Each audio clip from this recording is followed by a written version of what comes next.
Candidates themselves did not turn up, but they were represented by their various spokespersons. That format dramatically changed when we organized our first National Assembly debates in March 2017 and our first mayoral debates for KMC and PCC in 2018. All the candidates represented themselves and they were both successful. Last year, with support from the National Democratic Institute, NDI, we've also successfully organized the historic second presidential debate between Honorable Ali Basala of PDYS and independent candidate Esam Far. It is historic because for the first time in the history of our political, in the history of our politics, presidential candidates represented themselves on a debate platform and talk about their policies and programs. Today, equally marks a historic moment as we gather here today for the 2022 National Assembly debate for Banjul North Constituency. For the second time, we've moved from welcoming candidate representatives to welcome candidates themselves to debate about their policies and programs. Ladies and gentlemen, this signifies a greater strength of our democracy and good governance in the Gambia. The Commission on Political Debates will therefore continue to ensure that such debates will continue to be part of our electoral activities as a country, starting from the presidential, the National Assembly, and of course the local government election. We will continue to serve as an independent body responsible for organizing debates among political candidates to give the electorate the chance to test their manifestos, their fitness for office, and plans for their constituency. We are in this mission together with our friends and partners, and I want to say a big thank you for their help and support, particularly the Inter-Party Committee, the CSO Coalition on Election, the Gambia Press Union, the National Council for Civic Education, DK Telepa, and of course, Paradise Team.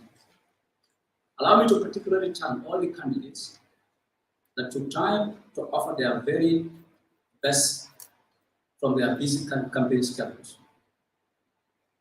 You've given a credence to our work as an organization. In conclusion, I hope we will all walk out of this room today ready to practice more political tolerance, openness, and zeal for participation in national affairs. It is through such gatherings that we can ensure a durable government environment for peace and development. On this note, thank you all and wish you a fruitful debate.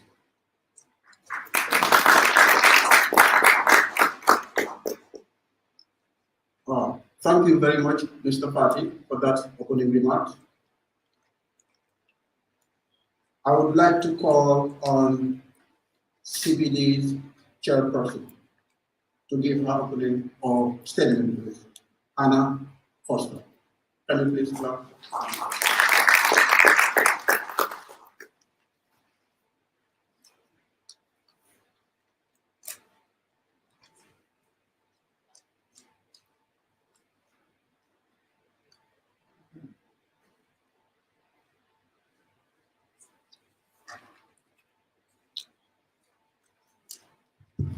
Thank you very much, Mr. Chairperson.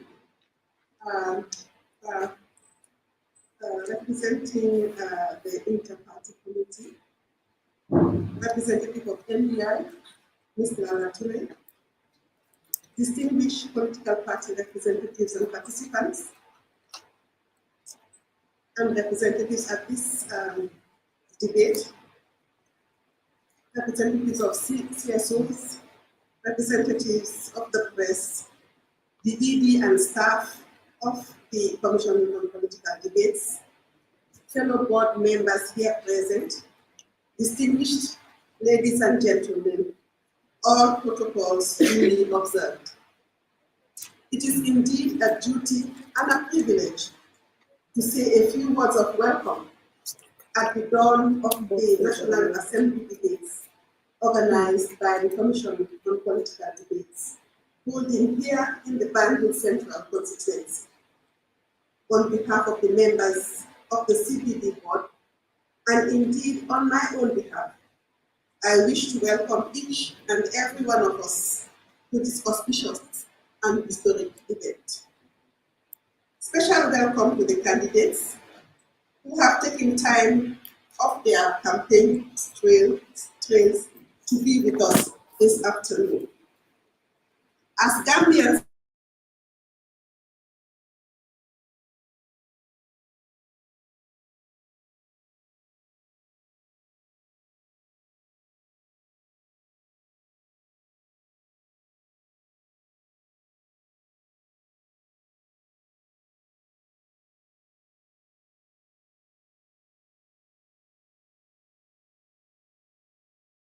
to ensure that candidates must have the decorum to participate in a respectable and respectful manner, sharing their flagship roadmaps, policies, and programs, rather than the all too familiar campaigning tactics of trading insults, incitement to and use of violence, misinformation, and disinformation, among other distractions.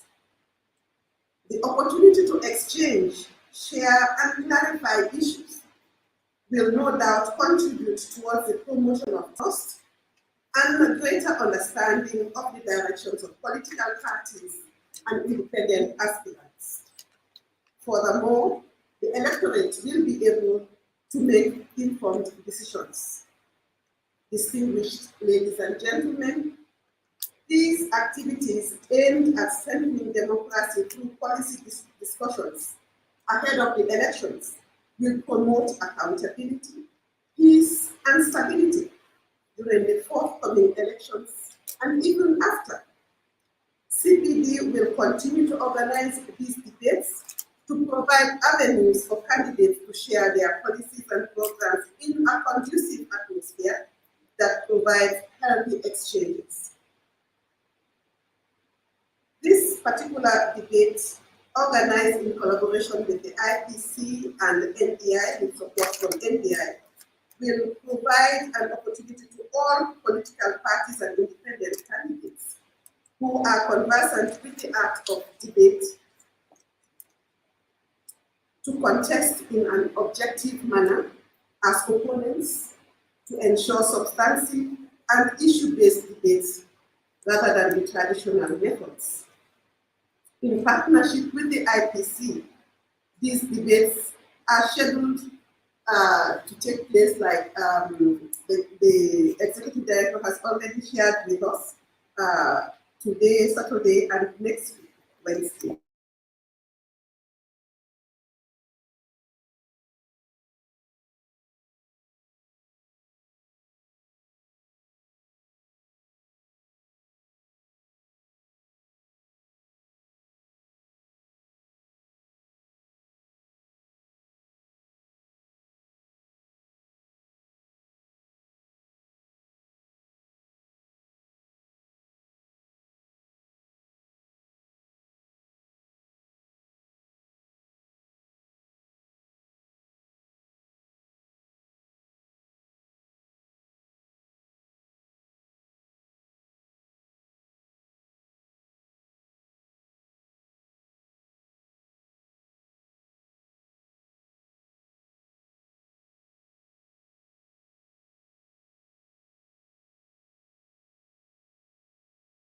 Statement. Would you please join me to welcome Lala?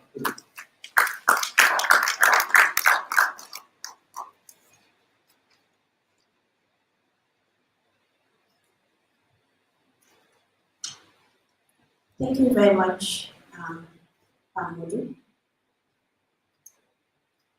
Good afternoon, ladies and gentlemen.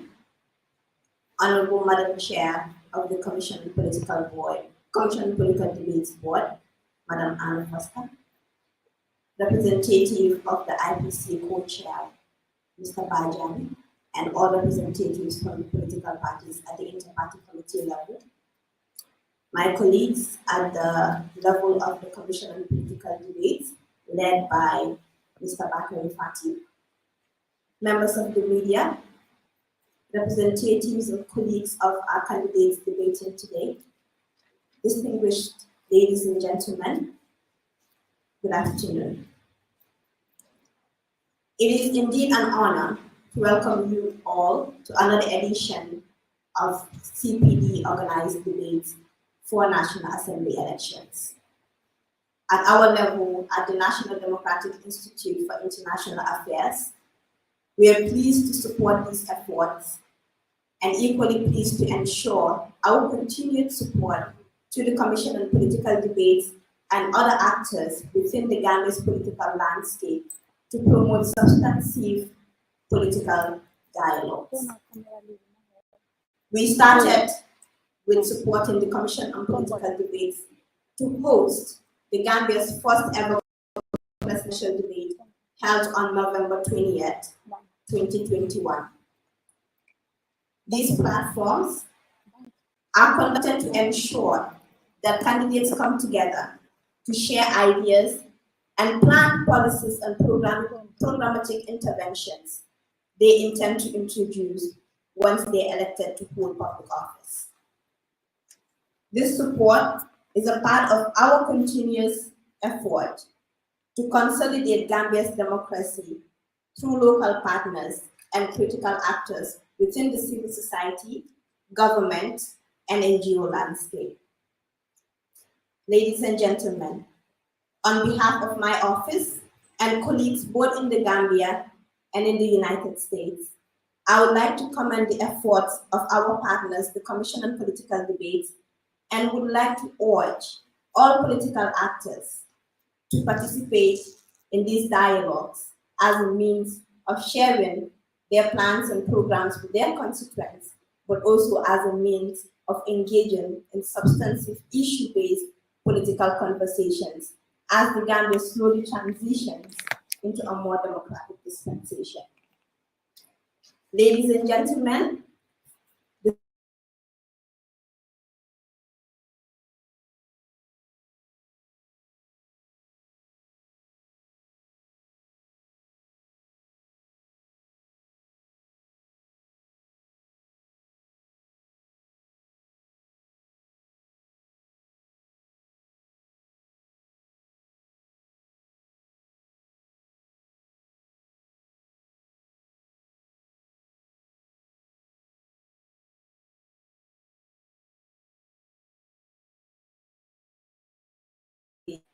have a very great debate. Thank you. Thank you very much, Lala, for that speech. Again, I would like to call on the Inter-Party Committee representative to give his statement. Mr. Baez Jan.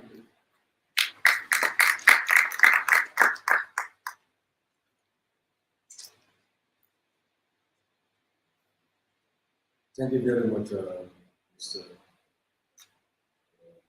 Chairperson, Board of CPD, Committee on Political Debates, distinguished guests, ladies and gentlemen.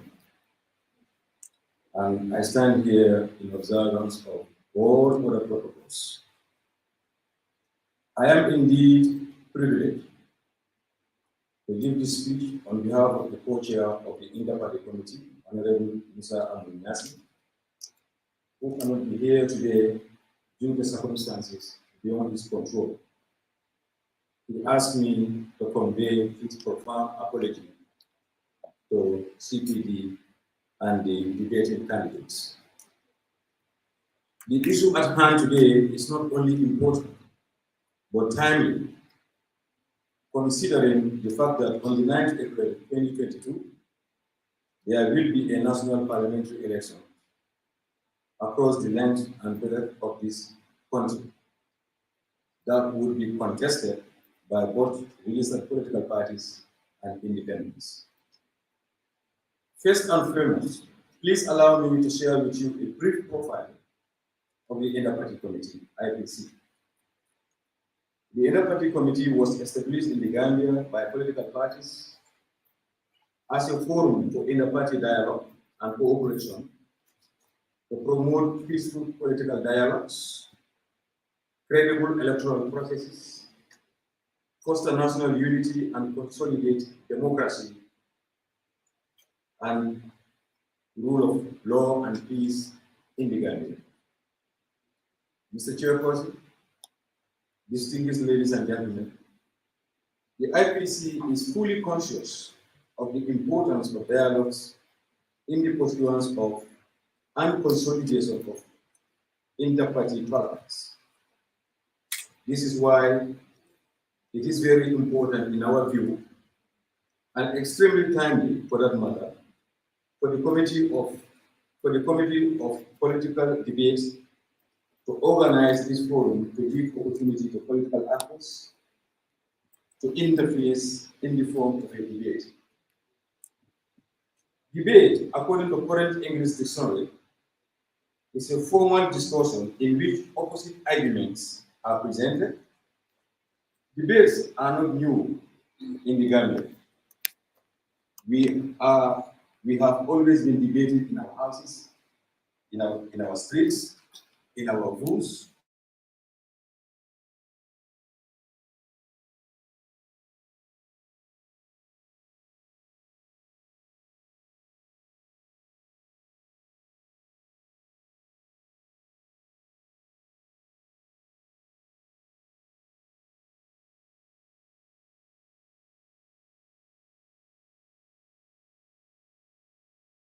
He is pleased to be part of this process that can give a platform to different political candidates and independents in Banjul Central Constituency to inform their constituents about how they would uplift them to a better life.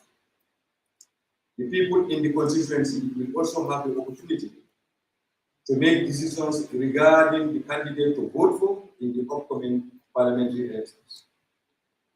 At the end of this debate, the expectation is that people will leave here with a better knowledge of the plans, the strategies that each of the candidates have regarding how to grow our economy, our democracy, the rule of law, and international relations. The audience will have some ideas as to who among the candidates to be involved in this debate today can represent them better in the National Assembly. Needless to say, the National Assembly members are not charged with direct responsibility of building roads, schools, and hospitals by the laws of the Gambia. However, they are the enactors of laws that make national development possible. This is what makes the legislature a very important arm of government, and therefore this upcoming election is hugely important. The Inter-Party Committee is happy to be associated with this process again. That will foster greater understanding between political parties so that the political environment can be conducive for divergence of opinions. We are hopeful that this debate will be done in the spirit of one Gambia, one nation, and one people. We owe every Gambian to accept that democracy affords everyone freedom of expression, movement, and association. And because of that, we should understand and accept that all Gambians have the right to participate fully in advancing these democratic ideals without fights and profanity. What we should bear in mind, as it will be manifested during this debate, is that perfection is only ascribed to God. No one is perfect, they say. And if that cliche is true, then we should cultivate the attitude of learning from each other by tolerating different perspectives in the absence of rapport. Only that way can we have the best and less troubling approach to national development. I cannot comfortably end my speech without thanking the organizers of this program and their partners on behalf of the co-chairs and my colleagues at the Inter-Party Committee for your recognition of the important role that the Inter-Party Committee is playing in the Gambian political arena. Your efforts in making our dear country a debating country instead of a warring country is commendable.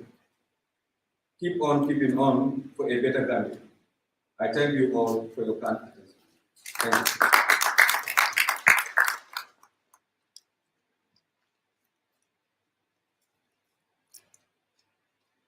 Thank you very much, Mr. Jali, for that speech. Now I would like to hand over to the floor manager and let the debate begin. Thank you very much.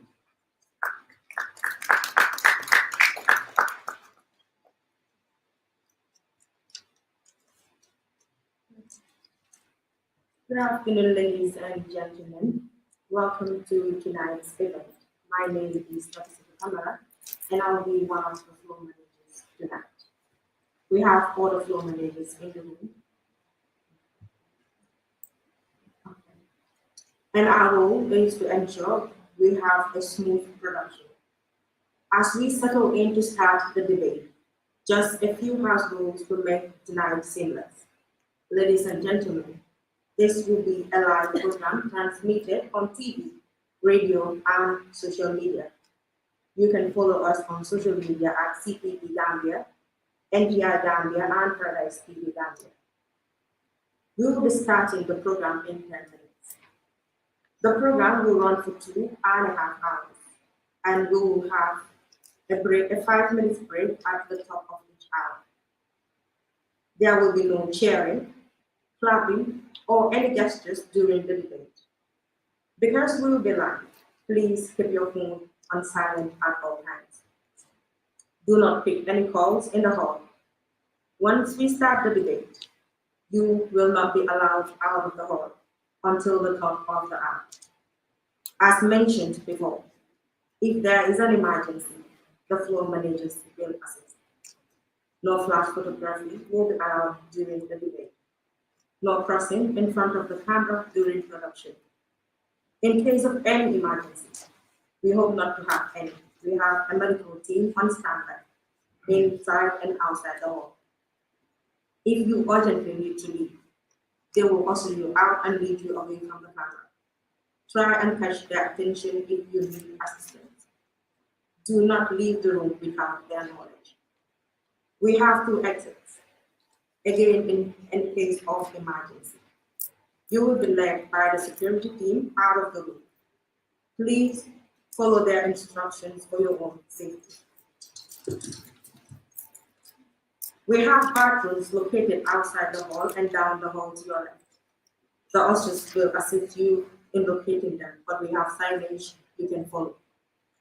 Our moderator for tonight will be Fatma the Cham. Let's be on standby as we start the program shortly. Thank you.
Hello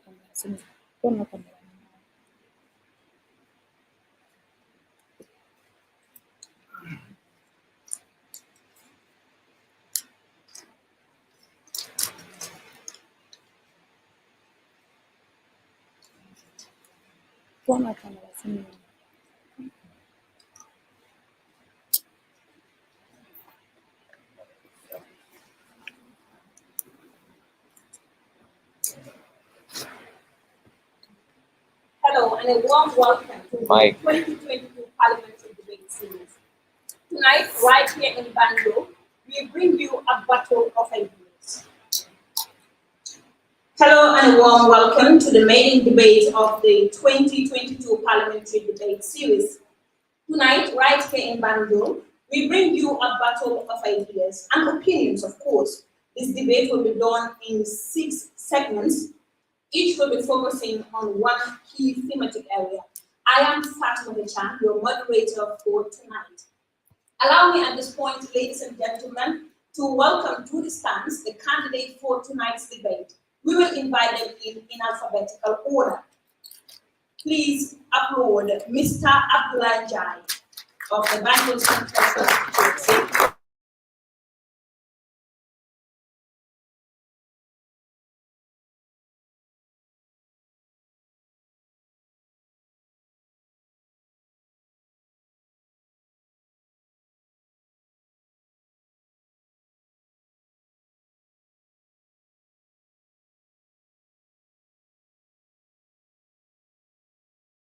Invitation to take part in this very crucial event tonight. And at this point, we want to mention that all the candidates in the Banjul Central Constituency were invited to participate in this debate. We commend the 3 gentlemen here tonight for honoring the invitation and for agreeing to go head-to-head on their plans for the constituency that is of Banjul Central. Now we take you through the debate rules that all the candidates are aware of and have accepted to play by. Rule number 1. Please note that candidates are not allowed to talk over each other. Candidates are urged to kindly make use of the time placed before them so they can arrange their thoughts accordingly. The time allocated is 2 minutes for opening statements, 90 seconds for answers, and 45 seconds for rebuttals.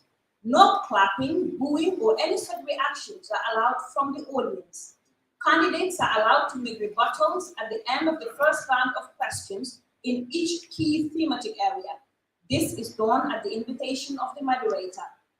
The debate will be conducted in English strictly, but candidates have the latitude to respond to questions in any local language of their choice. At this point, let me reassure all of you that the questions are prepared by me entirely, and no question has been said with any of the candidates or their teams. Now, ladies and gentlemen, on to the debate proper. We start off with the candidates' respective opening statements, and they each have 2 minutes to do that. And we start with you, Mr. Abdullah Njai, candidate, Banjul Central Constituency. Your opening remarks in 2 minutes. Yeah, we give all praises to Allah, blessings and salutations of our Holy Prophet. I thank the organizers for organizing such a debate, whereby it will be an opportunity for us to exchange ideas and policies that we think might be of benefit to our constituent, nationally in general, but on a national level in general. I am Abdullah Njai. I came from a lineage of service givers, and I stand here today in front of you as a community champion who's been known for giving services to the community throughout from my tender ages throughout my adult life. I've engaged in projects and policy-making processes that have been of immense benefit to my community. And after a cry from the population of Banjul, in general, and of Banjul Central specifically, I decided to take up the challenge to represent my people in the National Assembly, to be able to influence policies that will be of benefit to my community and to Gambia as a whole. Thank you. Thank you very much, Mr. Abdullah. You still have 41 seconds to go. We gave you 2 minutes. Would you want to proceed? Thank you very much. Now let's hear from Mr. Babukar Mboj, candidate, Banjul Central Constituency. Your opening remarks in 2 minutes. My name is Babukar Mboj. I'm the aspiring candidate, Banjul Central for PDYS. As a nation, we need to ask ourselves a few questions. What is our trajectory? What direction are we heading to? What do we really want as a nation? Where do we want to be in the next 10, 15, 20, or 50 years? These are the questions we need to think thoroughly. The other thing is the parliament really functioning? The National Assembly, is it functional? What is the role of a National Assembly member? I'll ask for the voters. Before you make up your mind, listen to everybody. Ask questions. Make them answer those questions. Be determined, because we are trying to build a nation. And nation building should be taken seriously. This is the exercise we are embarked on. I submitted myself to this process because I believe I can contribute. And we together, we can contribute to make Gambia a better nation. But to do so, we must sincerely and honestly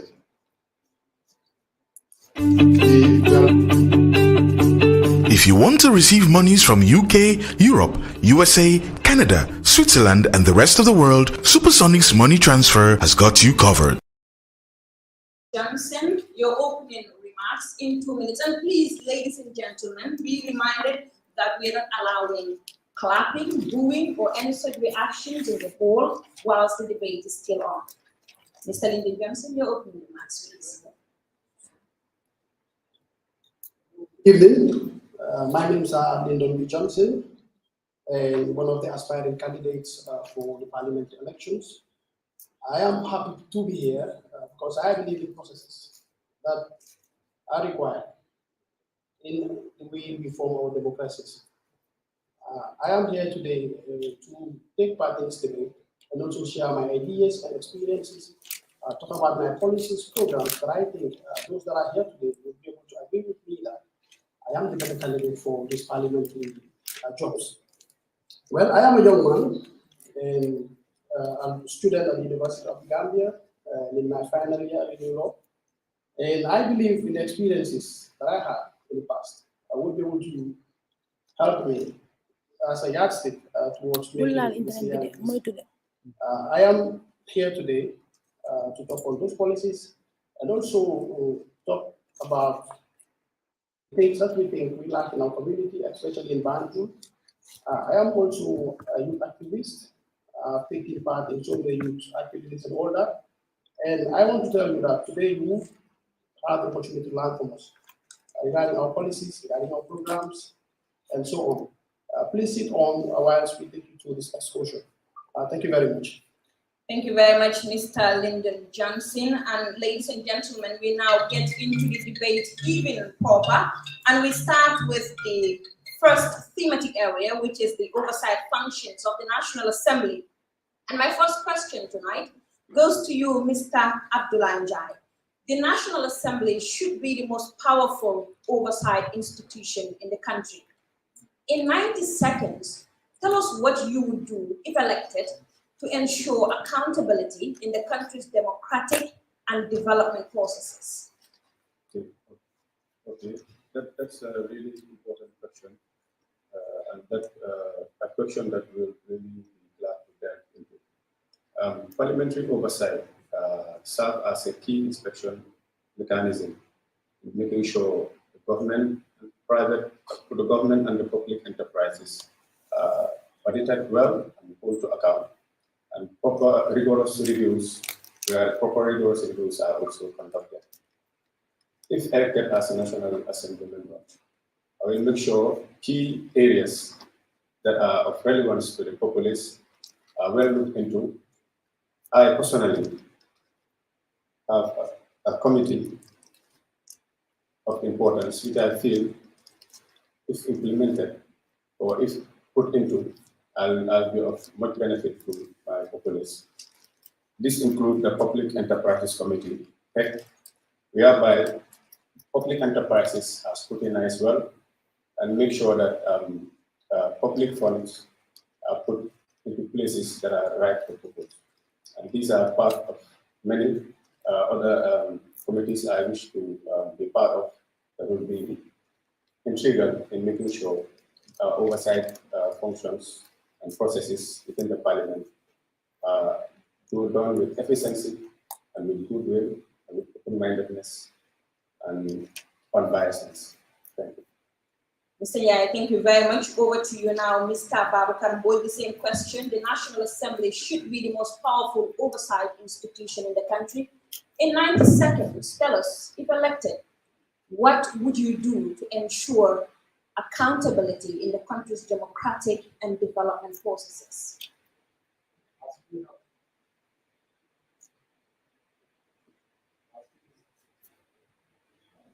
As it is right now, the National Assembly is the weakest link, and there is a reason to that. The reason is Gambian laws and policies, most of them, they're anti-Gambians. When I say that, a lot of people will think, is this guy crazy? No, I'm not. Most of our laws are colonial laws. Laws were established to contain and control Gambians, meaning the executive was given all the powers and the people didn't have any. The first thing we need to do as a country, we need to build laws, create laws for Gambians by Gambians. That's the first thing we need to do. The second thing we need to do, for people to understand how we can represent them and how we are going to represent the people, we need to have national languages in Parliament so that people can understand how and what are you representing them on. These are the basics of our problems. We don't have laws that really reflect on the realities of the Gambia. Most of the laws are from the 60s, 70s, and even the 40s. Thank you. Mr. Boy, thank you very much. And over now to you, Mr. Lyndon Johnson. The National Assembly should be the most powerful oversight institution in the Gambia. In 90 seconds, tell us, if elected, what you would do to ensure accountability in the country's democratic and development processes. Thank you very much. That's a very relevant question. And I believe that the oversight powers of the National Assembly cannot be overestimated. That is to say, we know each country is governed by three organs, that is the executive, the legislature, and the judiciary. And if you look at the executive, there are executive powers according to the executive by the Constitution. And we have in the National Assembly as an oversight part, I think plays a very, very crucial role in making sure that government do not go out of its powers and mandate or do anything that is contrary to the laws of the land. So I believe if I get into the House, I would be able to make sure that those issues are looked into, noticing first of all that they have the powers to do certain things by the Constitution, and the same Constitution tends to limit tends to limit their powers in all aspects. So having that oversight helps the National Assembly to be able to look into government functions. That is to say, if the government has certain policies that it needs to implement, it cannot go on as per the Constitution to implement them without having the blessings of the National Assembly. So I think that's a very, very important point that we need to note. And also looking at when it comes to financing of projects, for instance, the government can have a project for millions of dollars. The Constitution clearly states that the government do not have the powers to proceed without having it scrutinized by the House. So I believe if I'm in the House, I would have that opportunity to be able to make sure that those projects, that oversight powers of the National Assembly is Mr. Johnson, I'm afraid your time has elapsed. If you have any further remarks, you may do them later on when you have time for it. Thank you. And my next question goes to Mr. Abdullah Njai, and we're staying with the thematic area on oversight functions of the National Assembly. If elected into office, are there any specific laws you would want to see passed, revived, or amended?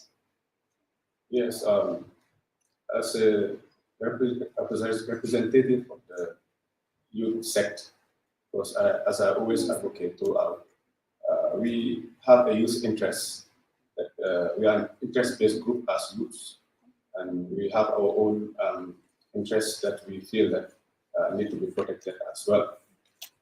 In terms of bills, part of what erupted our concern with regards to knowing that our representation was really lacking in a sense, was that the people that represent us currently, our representative currently, the incumbent in Banjul Central, was part of those that rejected the draft constitution, which really ejected some source of enrage from the youth populace, which led to us formulating ourselves, making discussions with regards to that, and knowing that with regards to representation, our interests or the interests of the community in general, we are in what they are up to. So with that, we decided to come up due to the draft constitution to make sure that it is implemented, and that's what we are for. And hopefully, as we delve more into the subject matter, we'll be able to lay down.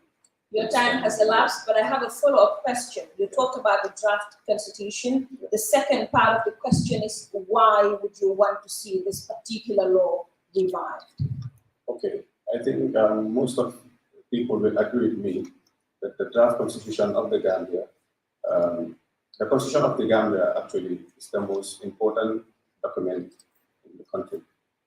Because it's a document that guides us as a people, and that is the common guideline that everyone in the populace should embrace. With regards to your question, the draft constitution is so important. Excuse me, Mr. Jai, the time for the follow-up question sorry. has elapsed. Now, over to you, Mr. Babakar Mbouj. If you get elected into office, in 90 seconds, tell us, are there any specific laws that you want to see amended, revised, or passed? If I'm elected into office, there are 3 laws that I really think that we should look at. Although most of our laws are old, but these 3, we really need to look at them as soon as possible. The Public Order Act. We fought for that for years. People died because of that law. People went to jail because of that law. And yet, after all the fighting, the hustling and the tussling and everything, that law is still there. That law is meant to keep people in check, not for democracy. Number 2, there's a law called recall. Parliamentarians should function, and if they are functional, the people who elected them must have the right to sack them. We don't need to wait for 5 years to get rid of them. If you are not functional, you get out. That law is there, but it's not enacted. The third one is we need to speak local languages in the parliament, because that is who we are. That is what we are. And to represent us, or to represent ourselves, we need to be ourselves. Thank you very much, Mr. Mbouj. Over to you now, Mr. Johnson. If elected, are there any specific laws that you want to see passed, amended, or revived? Thank you very much. I would love to answer that question. That is to say, if I am elected in office, I know very well that I am there to represent my constituency, and the need of my constituency should be my first priority. I live in a constituency where I know the problems of my people. And part of the problems of my people are to make sure that we have laws in the National Assembly that are going to reflect their yearnings and aspirations. That is to say, if you looked at Banjul, Banjul is transformed into a commercial area, which is contrary to the fiscal planning document. That is to say, Banjul is residential, and the people of Banjul deem it necessary that the first thing that we should think about is trying to see how we can have a law passed that is going to make sure that properties that are sold in Banjul and transformed into stores would not be, it will not be the same thing. Looking at Banjul, most of the properties if sold, they are transformed into stores, and people are losing their residential areas, which resulted to people moving out of Banjul. So I think if I'm elected into office, one of my first things that I will look at is to make sure we have an indoor that if anybody purchases a property in Banjul, if at all it's going to be constructed indoor store, but on the side we should have residential as well. I would also want to have the draft constitution in. That is to say, we all know that the constitution is the highest document of the land, and we call it the ground law. And I believe that the constitution shouldn't be there to favor individuals. It should be there to represent the whole nation. We are not looking at those. Mr. Johnson, your time has elapsed. Thank you very much. And before I move on to the next question, I would want to remind all of you gentlemen that this debate is conducted purely in English, but you have the latitude to answer in any local language of your choice. Thank you very much. And over now to you, Mr. Abdullahi Jai. In 90 seconds, tell us why you think you will do a better job of holding government and public institutions to account than your opponents. Yeah, like I said in my opening remarks, I have been known to be a community champion in terms of bringing in ideas and initiatives that are of importance to my community. And also, if anyone knows me, knows that I've been part of groups that have been known to be really vocal in terms of putting area councils in account, and also the government. And that resulted in us being seen, as anti-government or something.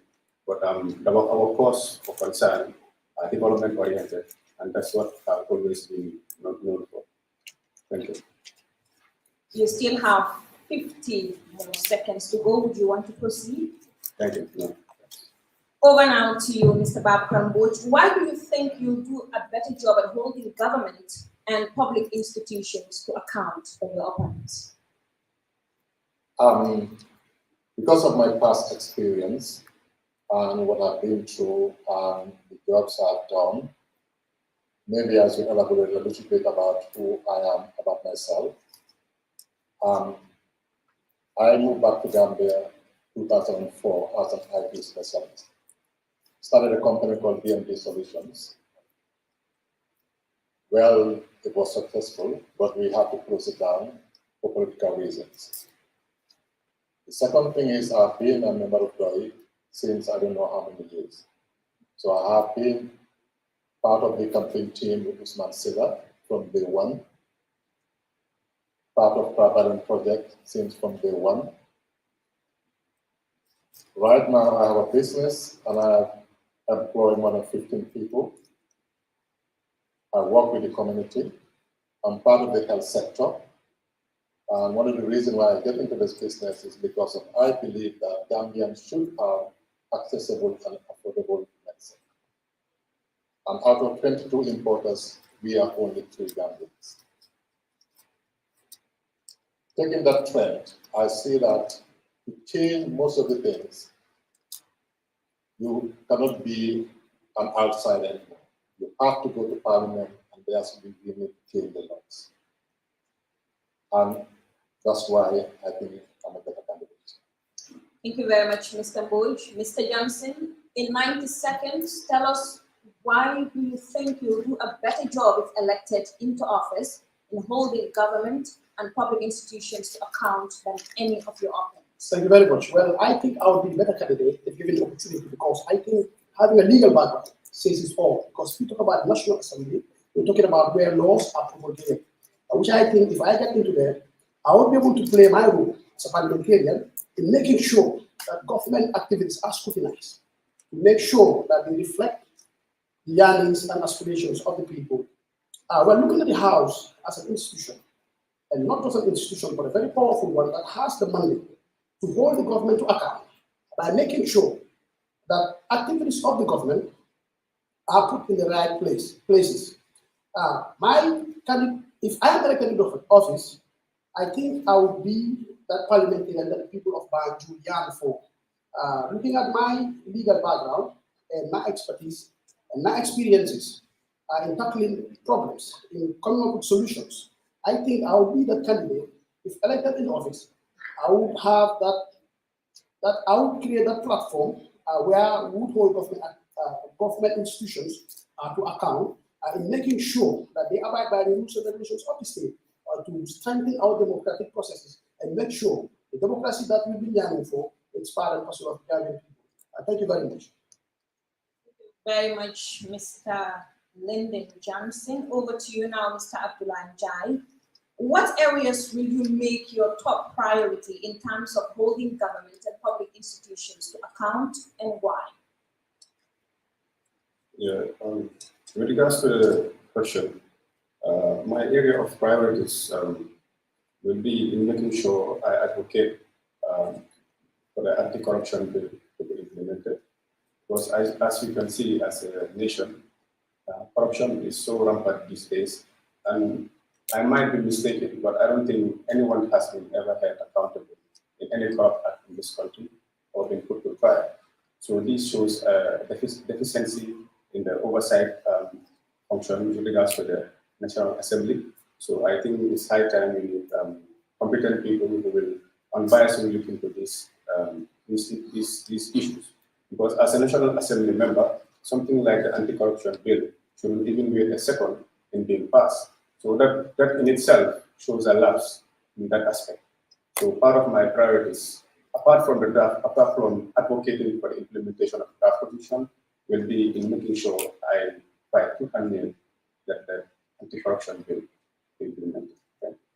Thank you very much, Mr. Njai. Over to you, Mr. Boj. If elected, what areas will you make your top priority in terms of holding government and public institutions accountable? My top priorities will be health, education, and agriculture. And we should ask ourselves these questions. When you talk about education, we're spending $2 billion a year on education, and our kids are still failing in school. Is it management? Is it bad teaching? Or are we just really not ready for the job? Take, for example, UN made a study some years ago about Gambian teachers, and 70% scored less than 60%. And we're talking about teachers who are supposed to teach our kids. In the health sector, 10 years ago, we spent $600 million per year. Now we're spending over $1.7 billion per year. And the health sector is getting worse. Yes, there are some lapses, some reasons because of the COVID and everything. But if you look at the procurement sector in the health sector, it's very bad. That is where the major problem is. You talk about primary health care. Basically, there is no primary health care. We go to agriculture. Donors have been pumping millions of dollars in this country. Where does the money go to? Vehicles, allowances, conferences, and consultancies to the donors. And only less than 20% goes to actually to the farmers. Mr. Boyd, your time has elapsed. We move over to Mr. Johnson. In 90 seconds, tell us what areas will you make your top priority in terms of holding government and public institutions accountable? Thank you very much. I think my top priority would be to execute my functions as a parliamentarian to the letter. Because I think getting into the parliament gives me that privilege to be able to scrutinize government activities and programs and policies.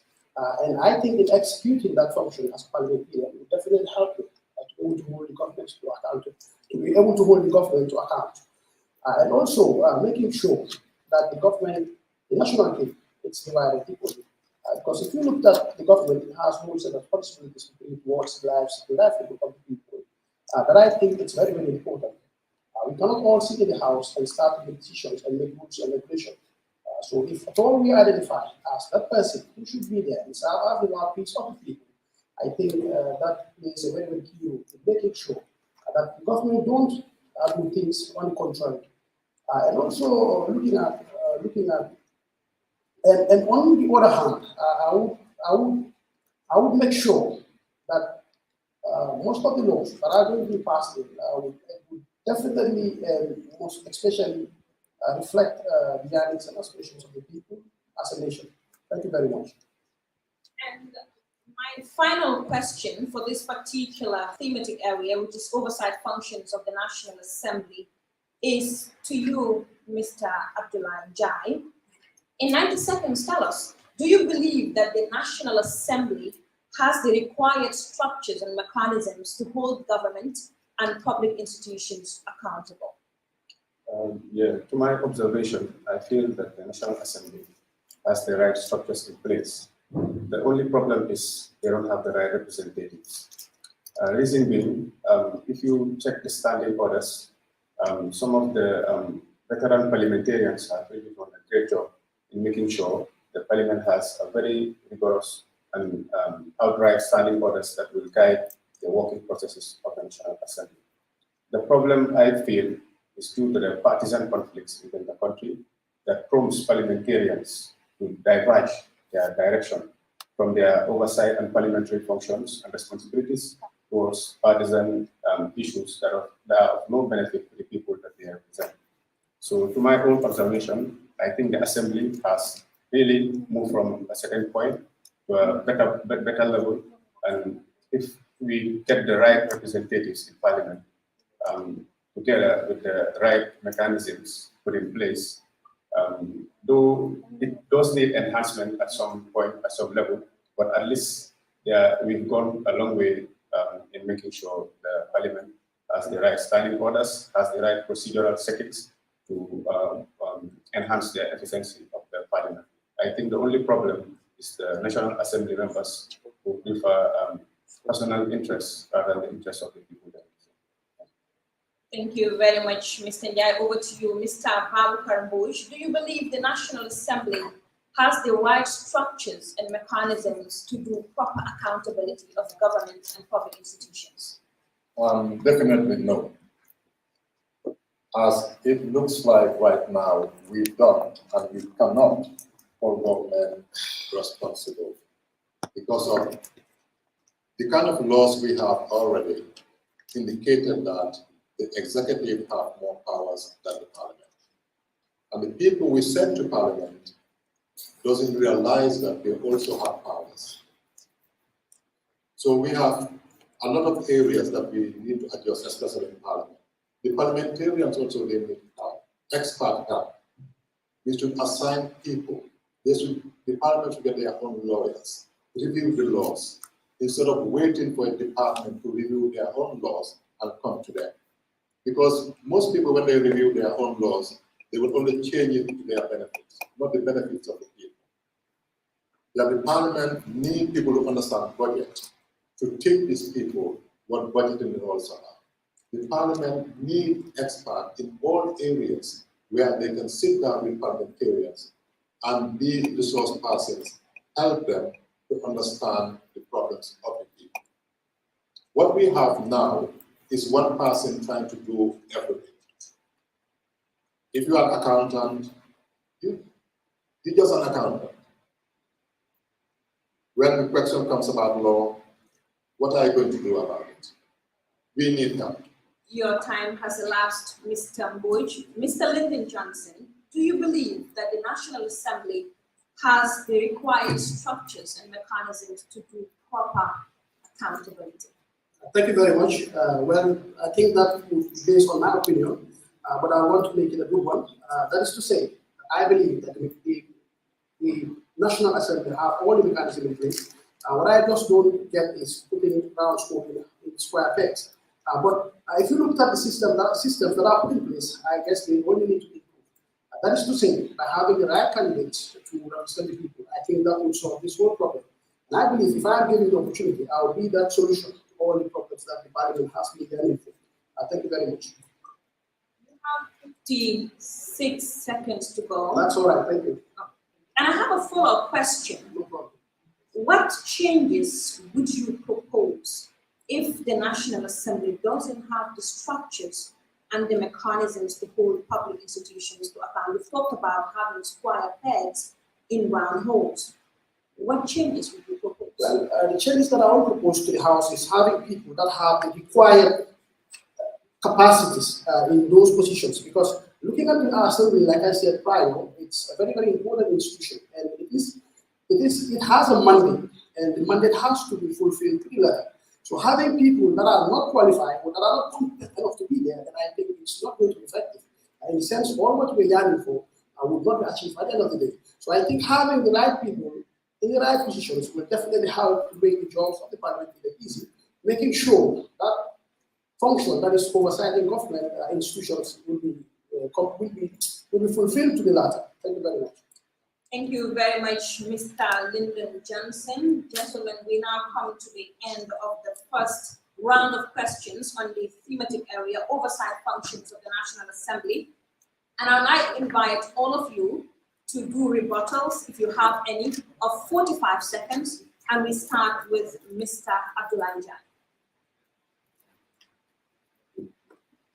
Your mic, please. It's good. Is it good? Yeah. Okay. I have a rebuttal with regards to Mr. Boat's saying that the National Assembly needs to be put in the local languages. I, being a Pan-African, I'm really in support of anything that's of local values. However, we really should face the harsh reality in Gambia that somehow tribal sentiments do play a part in the things that we do in our everyday lives. So right now, to choose a particular language will cause chaos for others that don't represent a particular language. So for now, as a country, I don't think we are ready for that. And in terms of cost, it would be really costly. And language acceptance. Your time has elapsed, Mr. Yai. Thank you very much, Mr. Mboj. If you have any rebuttals, you may do so in 45 seconds. As Mr. Njai have stated that we cannot do that now. I've been hearing this statement all my life. We cannot. When can we? That's the question. We are of the same people. If we cannot use all the languages, at least we can use few that we understand, that at least every Gambian understand these 3 or 4 languages. If you don't understand these 3 or 4 languages, trust me, you are not a Gambian. That is a fact. The issue is we must be Gambian, act Gambian, behave Gambian. I'm not a nationalist or tribe, no.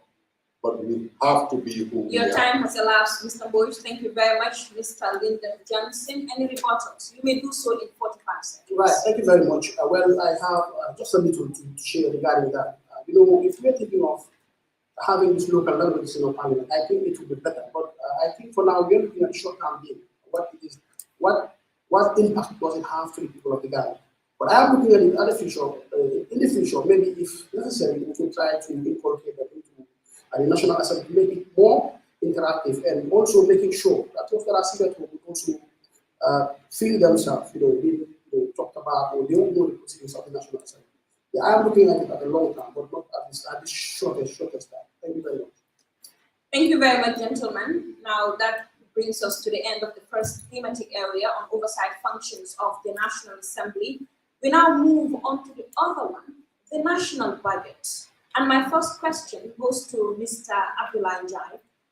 Do you believe that the current national budget is responsive to the needs of the people of your constituency, Banjul Central, and the Gambian people in general? You have 90 seconds. Yeah, to my own observation, I don't think it's responsive in any way. Because the national budget of the Gambia is the national cake. And when you speak of a cake, it needs to be sliced in different halves. And each half goes to a second person. So when we say it's a national cake, it really needs to reflect everyone in the nation. My problem is, with regards to the budget allocation really is a bit biased. Because when you talk of, let's say, for example, the youth budget being 123 million, if I'm not mistaken,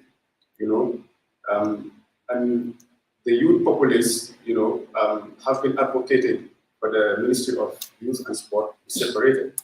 So the thing is, the budget really is biased in terms of allocating in terms of the allocation to the different institutions that it needs to go. And with regards to on a constituency level, we've been working in different facets of development, making sure we contribute our quota in uplifting our communities. And when it comes to the national budget, the bureaucratic aspects involved in making sure we have the requisite procedures to make sure the budget is filtered down to the relevant public spaces and the relevant interest groups are really lacking. So I don't think the budget really reflects us as a nation. And in terms of budget allocation to certain ministries, I think it really needs to be looked into. Thank you.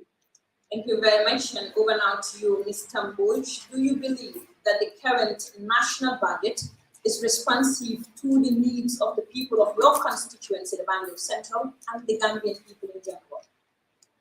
As Mr. Mboj, I believe that it's not really reflecting the realities of Gambia. The first question we need to ask ourselves is, how strategic is our budget? How strategic are we? If you pay 40% or let's say 30% of your budget to debts and you still taking debts, you must ask yourself a serious question because it will still be going on. You compile purchases of vehicles, traveling allowances, foreign embassies. It's a big chunk of our national budget. We have to question ourselves. When you spend that much money, what are these embassies bringing to the Gambia? You take State House, Office of the President. Why do we have such a huge budget compared to health, education, and other areas? I think we should concentrate more on agriculture, health, and education, because these are the most important priorities right now. Thank you very much, Mr. Mboj. Mr. Lyndon Johnson, do you believe that the current national budget is responsive to the needs of the people of Banjul Central and of Gambians? Thank you very much. Well, I'll have a little to say about that. Yeah, regarding my people, I think the budget, it's not actually reflecting to the needs of the people as of now. Because looking at the budget allocation every year, we have millions of dollars and so, but at the end of the day, does it impact the life of the people? I think that's a big question. Well, looking at the nation as a whole, I think there are so many things that we have, that we need to, that the budget of the country needs to be part of. If you look at our education system, the whole country we have only one university. If you look at, there are some areas in the country where they don't even have a senior or basic cycle school, and people have to travel for long distance before they get to their schools and all that. So I think the budget should actually reflect the aspirations of the people. Thank you very much. You have 39 seconds. Would you want to proceed? That's all right. If you have Thank you very much. And over now to you, Mr. Abdullah Njai. My next question for the thematic area on the national budget is, what difference will you bring to the national budget for Banjul Central constituency? In what areas do you want the government to invest in for Banjul Central? Yeah, with regards to Banjul Central, let me first start with on a national level. I think very robust mechanisms need to be put in place, making sure that the executive, in terms of the fiscal discipline of the executive, is really looked into. Because, like my competitors here highlighted, really we have misplaced priorities in terms of budget allocation to the relevant authorities and ministries.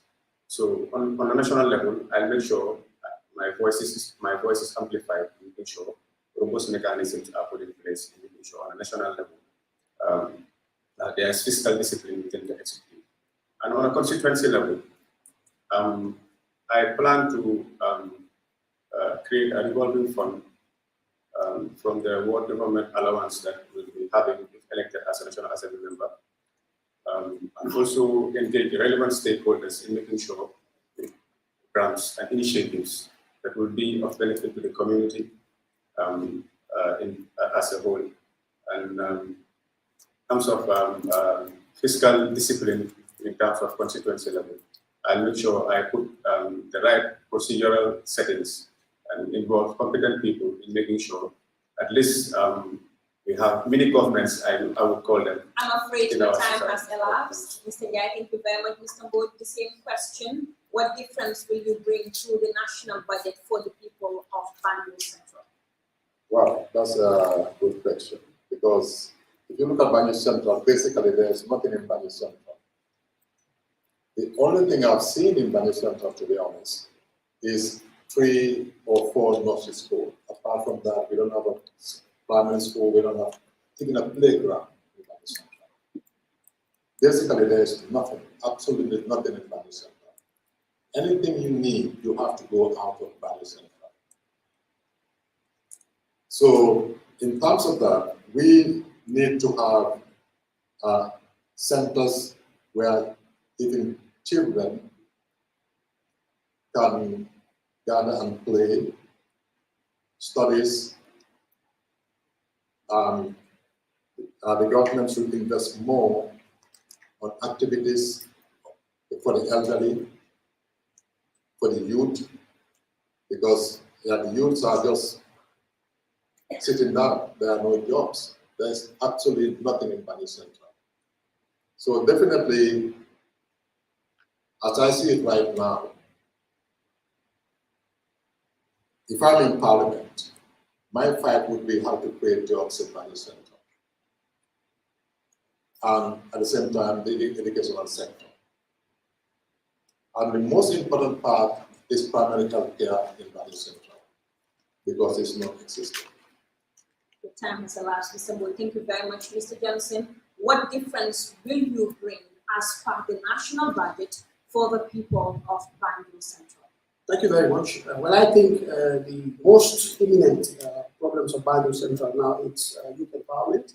That is making sure that the national budget actually reflects the lives of the people by having skill centers built everywhere in Banjul Central, so that we could facilitate learning. And also, the other one that I want to talk about is creating job opportunities. We've seen so many youths that have graduated but they don't have jobs. So we also want the budget also reflects that by creating more job opportunities, so that at the end of the day, we all have our peoples. And also, what I want to talk about again is to make sure that we have a unique educational system that caters for those that are not able to pay their tuition fee because maybe they are of single parents, or maybe they do not have parents, or maybe they are struggling to pay their school systems.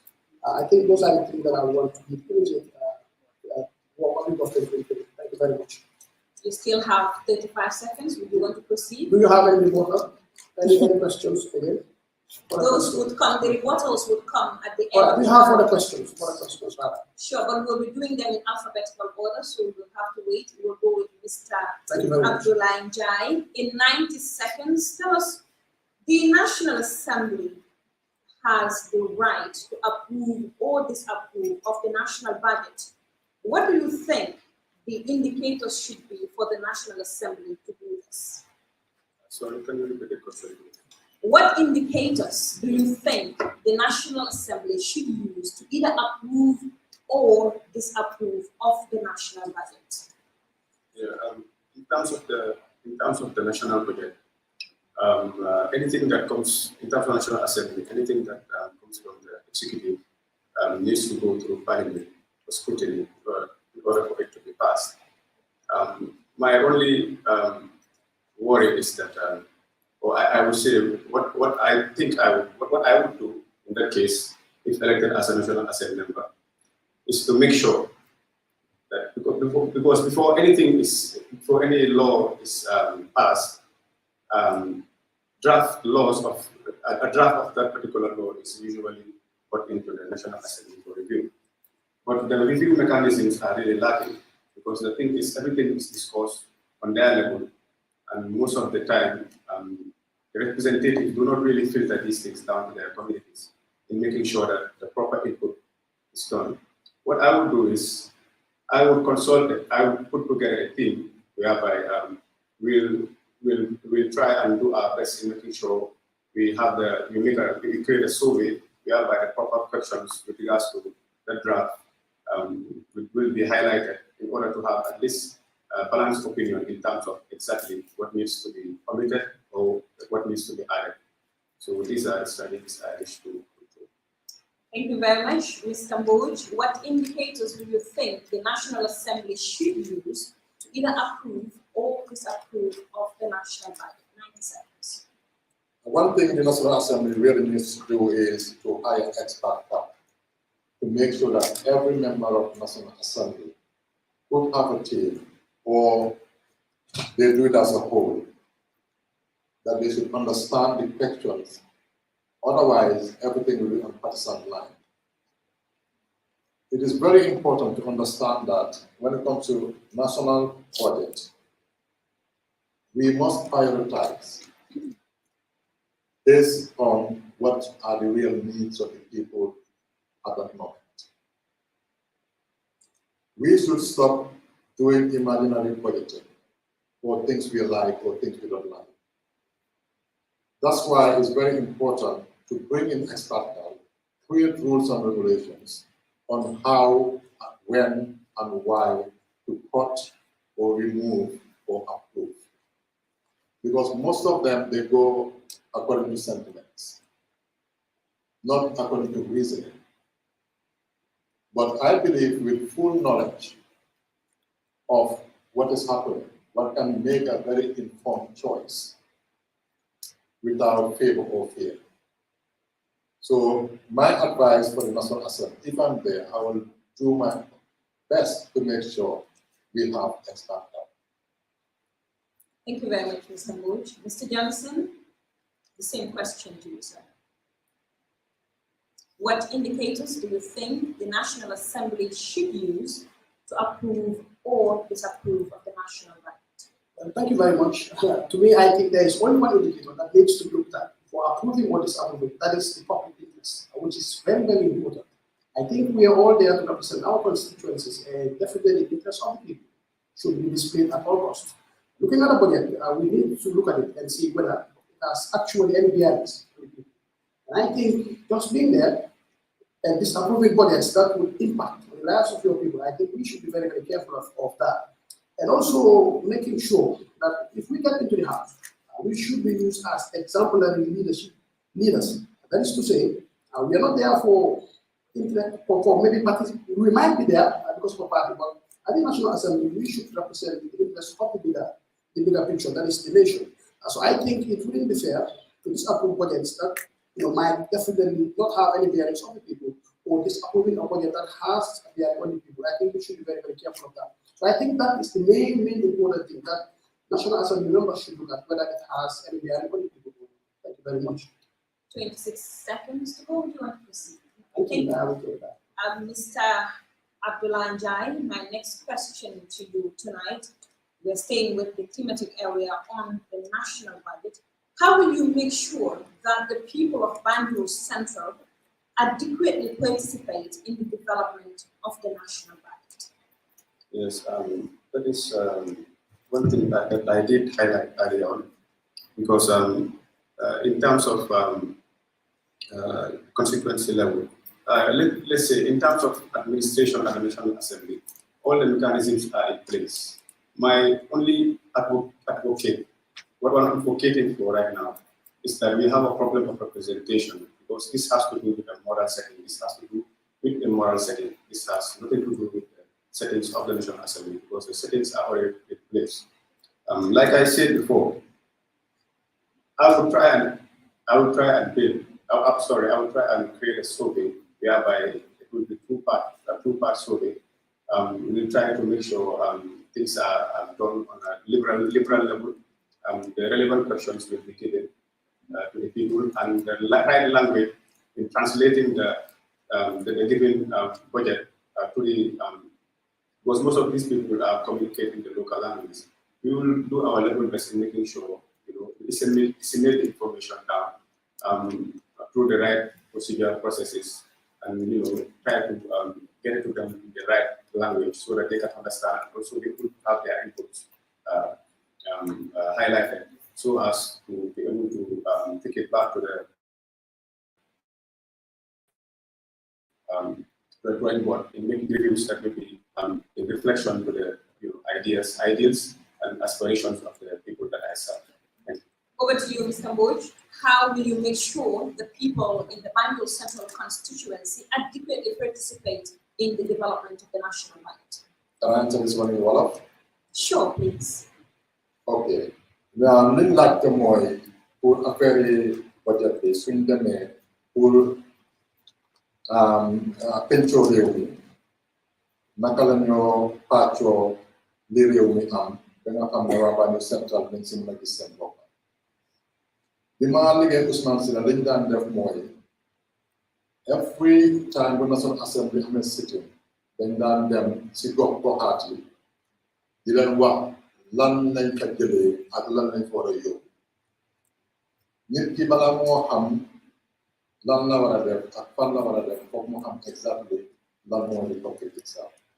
So man loolu laay def dinaa bugg dem si nit ñi waxtaan ak ñoom ne leen dëkk bi yëpp xaalis bii la am lii mooy alali réew mi nii lañ pare pour séddale ko toog waxtaan ak ñoom laaj leen yéen lan mooy seen xalaat gox bu nekk mun ngaa dem benn samedi oo benn dimanche nga toog nga waxtaan ak ñoom ne leen naka la ñoo pàccoo alali réew ak fan la war a dem Banjul Central naka lañ si war a gisee seen bopp ñoom dinañ la jox feedback li nga war a yóbbuwaat si National Assembly bi pour mun leen a represent man foog naa loolu mooy di muus loolu mooy li gën a jaadu comme que yow baati nit ñi nga faa yóbbu da nga war a laaj nit ñi seen baat.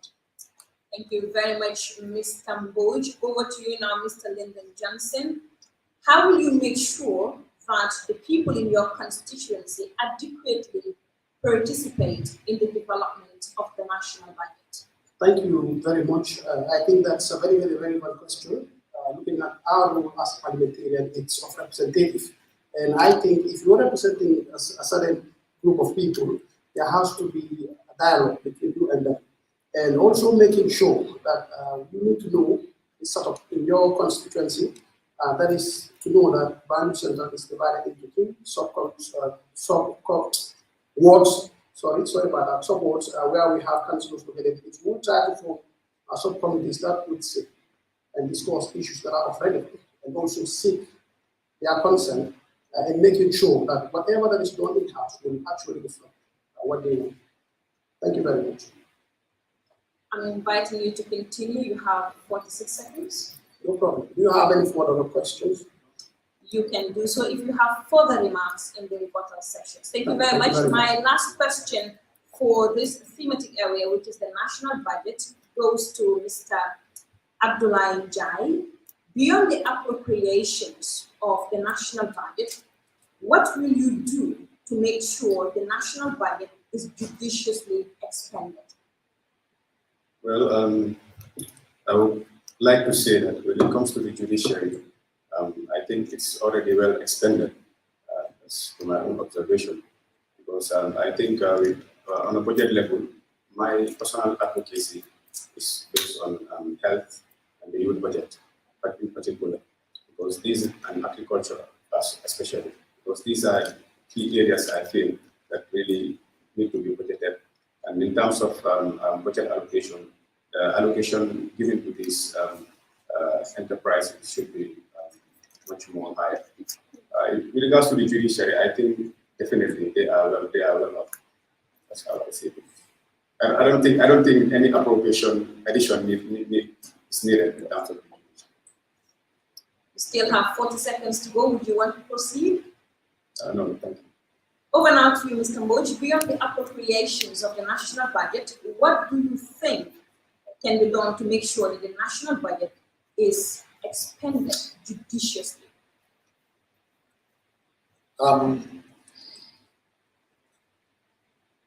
The oversight functions actually should be well alerted about some of the things that is happening. For example, let me give one example. When a minister went to the National Assembly and said almost about 25% of the procurement budget goes to corruption. And nobody raised a question, not the police, not the judiciary, not the National Assembly. It's really worrying. So the mechanism we should put, the National Assembly should have a mechanism to be able to check campaigns, to know how best they spend it, where they spend it, who spend it, and why. Because the reason is the National Assembly is so overwhelmed with other matters without any help. That's why they are missing all these small things. The other institutions also are so much into their area, especially the judiciary. They are not picking up the small things. We are overspending in a lot of areas without even knowing it, and we are overspending illegally.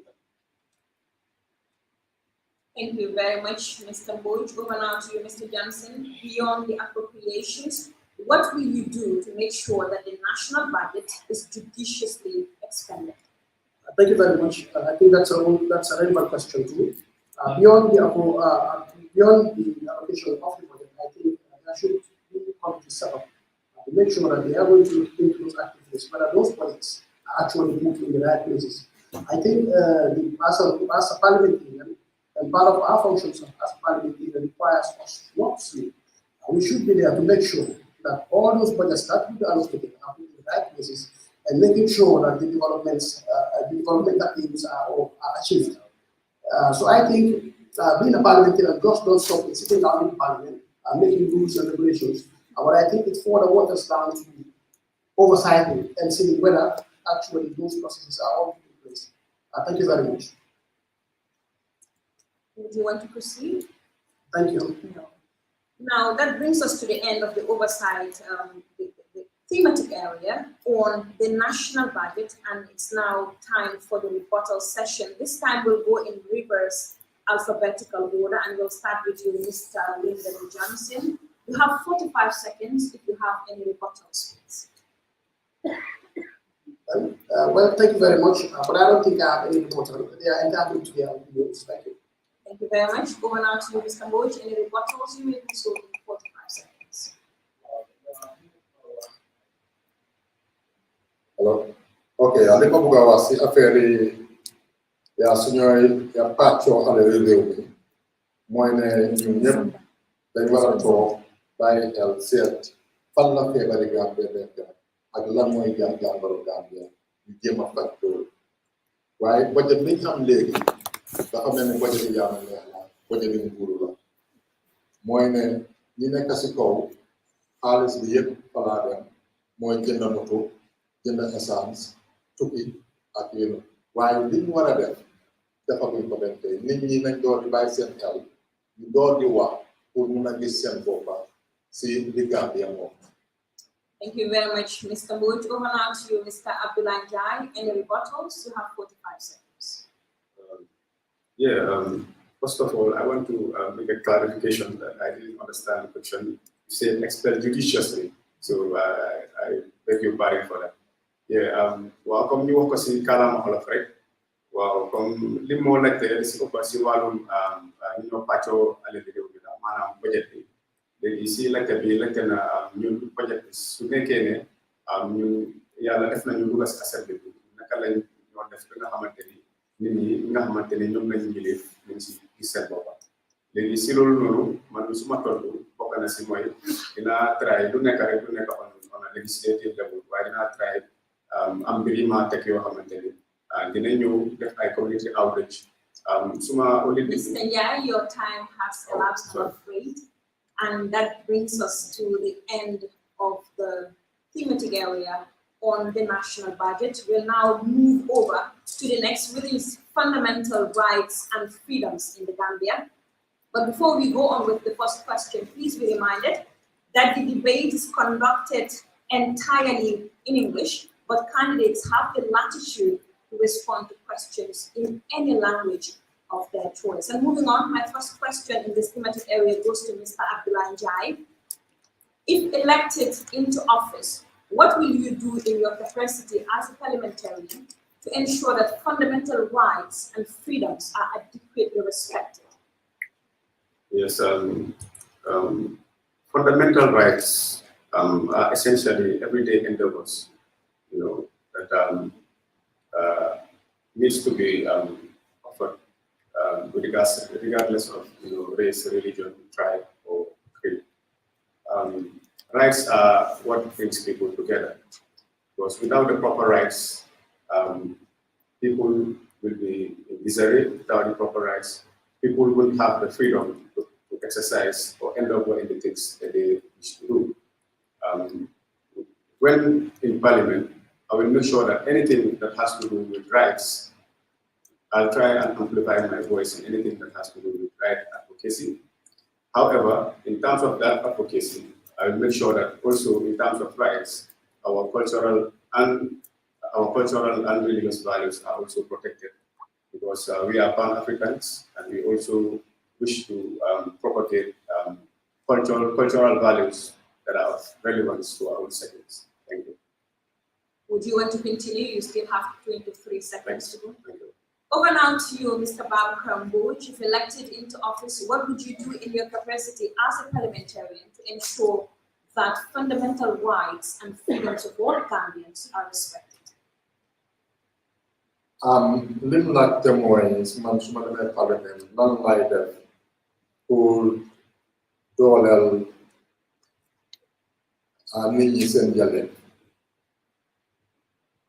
Man yàgg naa di ko wax ma ne soo gisee nguur di dooleel nit ñi dañ xamut doole bi amul kenn ku musa fal boppam ñun ñooy fal ñooy fool li ñu war a xam mooy dañ war a jàng ñun lan mooy suñu njëriñ ba nga xam ne kenn duñu nootati buumu jaam du am si dëkk parce que ki nga fal ki nga jox liggéey war to mën a nekk sa boos yow yaa ko jox liggéey yow yaa ko fal li ñu war a def fu mu nekk ni man dinaa def suma kéem talay kàttan pour make sure ne li ñu daan oyee civic education dina ñëwaat si dëkk ñu jàngal nit ñi lan mooy seen njëriñ si dëkk nit ki tamit dafa am àqam si dëkk waaye suñ ko jëlee bàyyi yëpp ñu bàyyi ko nguur ne nguur rek mooy def yëpp mooy buum di bumi su yàggee li ñoo am mooy li ñoo oyee monarque so man su ma demee foofu dinaa make sure ne dinañ bugg di jàngal nit ñi seen njëriñ. Thank you very much, Mr. Mbuj. Mr. Johnson, if elected into office, what will you do to ensure that people's fundamental rights and freedoms are adequately respected? Thank you very much. I think that's a very prudent question. That is to say, we all know what fundamental rights are. They are rights that everybody is entitled to as long as you're a human being. And making sure that these rights are respected, I think there are processes and there are systems put in place to make sure that each and everybody has his or her rights protected. If I'm elected into office, I will make sure that we have further laws that will strengthen that, to make sure that each and everyone enjoys those rights that he or she as human being could enjoy. And when looking at the role of parliamentarian in making sure that these rights are respected, is to make sure that we put in more laws that will definitely not only stop at the house, but making sure that if a person has committed an offense, he or her fundamental rights has to be respected to the fullest. And also bearing in mind that there is a constitutional provision that every person is innocent until the contract is proven. So I think we should come up with more laws that will strengthen and make sure that our rights are respected as human beings. And if all the law comes into play, those fundamental rights will be respected until the end of law, that is justice, then there we will think otherwise. But I think fundamental rights are very, very important, and it's something that everybody can benefit from as human being, irrespective of whether he or she is a Gambian or not. Thank you very much. Thank you, Mr. Johnson. Over now to you, Mr. Abdullah Njai. Are there any laws in the Gambia that you think contravene or go against fundamental rights and freedoms of the people? Yes. In terms of the rights, I think the security bill needs to be looked into. For the fact that in terms of our territorial sovereignty, sovereignty, there's really been a lapse in those areas. Because sometimes, just a couple of days ago, you will hear, in terms of the security sector, you will hear, people disappearing without trace. Sometimes, assaults will be conducted within the community. And there isn't really any mechanism put in place in making sure these things are mitigated. So, inshallah, we'll try and do our level best in advocating and amplifying our voices to try to cope these things. You still have 29 seconds. Mr. Nyai, would you want to proceed? Over now to you, Mr. Bautambush, the same question. Are there any laws in the Gambia that you think contravene the rights and freedoms of the people that you want to see amended? Yes, there are a few laws that really we need to change by all means. One is the Public Order Act. And from here, I'll speak in Wolof so that my voters will understand exactly what I'm saying. Dafa am loi boo xam ne mooy loi ñaxtu dañu wax ne soo demee pour war a ñaxtu bi nguur gi di def da ngaa dem si nguur gi ñu jox la permission pour nga war a ñaxtu bu fekkee ne da ngaa use microphone da ngaa war a dem si moom nga laaj ne ko ndax mun naa koo def ndax mun nga ko def yow ki nga ñaxtu moom nga laaj ndax mun ngaa ñaxtu ndax doo ñaxtu loolu mooy problème bi nañ fàttaliku ne loi boobu noonu am na kilifa boo xam ne loi boobu lañ jël pour tëj ko te loi boobu mu ngi fa benn tey te liñ doon def daf doon ñaxtu pour dëkk bi pour xam ak liñ doon ñaxtu yëpp pour ñun ñëpp la woon loi yooyu noonu war nañ ko faa génne am na beneen loi boo xam ne dafa mel ni oversight la suñ njiiti réew mi dañ ko jox doole bu ëppa ba nga xam ne moom mun naa tànn sax ñii dem parlement soo seetee parlement bi ëppa ñi fa dugga ñi si ëppa yëpp nekkul ne organisation soo leen tànn moom moo leen tànn ko parti moo leen tànn. I'm afraid your time has elapsed, Mr. Bauta Rouge, but very quickly, I have a follow-up question. You talked about the Public Order Act. Why do you think it has taken the longest time for these laws to be out of our books? It's very simple, as I stated before. Most of our laws are colonial laws, and they were meant to put us in check. And the people who had inherited these laws, when they came to power, they also saw the need to keep us in check. So the kind of laws we have is not representing Gambians, it's only representing the executive. And as long as the executive is benefiting from it, these laws will continue unless and until we start telling them it's time to say enough is enough. Thank you very much, Mr. Moj. Over now to you, Mr. Johnson. Are there any laws in the Gambia that you think contravene or go against the principles of fundamental rights and freedoms that you want to see amended? Thank you very much for the question. Yes, I think there are some laws that totally deprive people of their fundamental rights and freedom. Looking at the arrest without trial, so many people in this country will be arrested for more than 72 hours as per the constitutional requirements, and they would not be charged before any court, neither would be told why they were arrested for so. And that we think, if at all we are in the House, we will try to make sure there are more stiffer laws that will make sure that those sections in the Constitution are respected. Looking at fundamental human rights, it's so fundamental that anything that goes contrary to that will be done as bad laws. And also looking at the search without warrant. So many people's houses are searched without search warrants, and I also think that also contravenes their fundamental human rights. I think having laws that would show the manner in which those sections of the Constitution should be put in place, needs to be put across. And also looking at some people might be arrested and kept in custody for more than the 72-hour requirement as per the law. And they won't be charged, they won't be placed before any court, and they will be there as long as they want them to be there, which I think do contribute against our fundamental human rights and freedom. Thank you very much. Thank you very much, Mr. Johnson. And the next question on the thematic area, fundamental rights and freedoms in the Gambia, goes to you, Mr. Abdullah Njai. Do you think women's rights are given equal consideration as men's rights? Very controversial question. one that will really oppose controversy. However, I'll try and answer it in the local language. Wow. So lim la jamoy ndax si topic yi axat ak yelefi nit ñi si naka lañ foggee ni ndax ngeen dox ñu war a doxee waaw léegi la jëm bi nag moom si wàllum góor ak jigéen yi ndax axat yelefi ni ko war a doxalee ni ñoo jox bu góor yi ndax ñu ko jox bu jigéen ñi. Actually, I'm an advocate for equity and not equality, because I think when it comes to being a male or a female, there are certain things that males are more entitled than females. But in terms of a level playing ground, there's nothing absolutely that women also can try and engage in, and especially sometimes in some physical activities.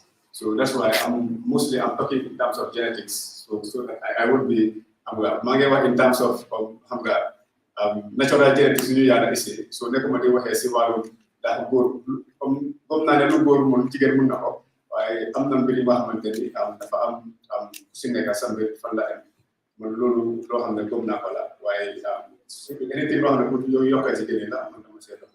Your time is up, Mr. Abdullah Njai, and I in fact have a follow-up question to that effect. We just want to be clear what your position is on gender equality.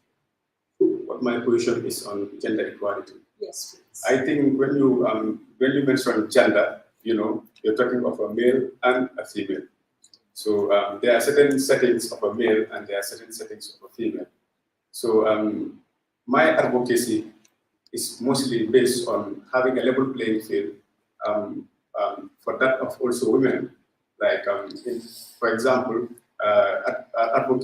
female advocates who mention a lot in terms of working settings that men are more given privilege in working spaces than female.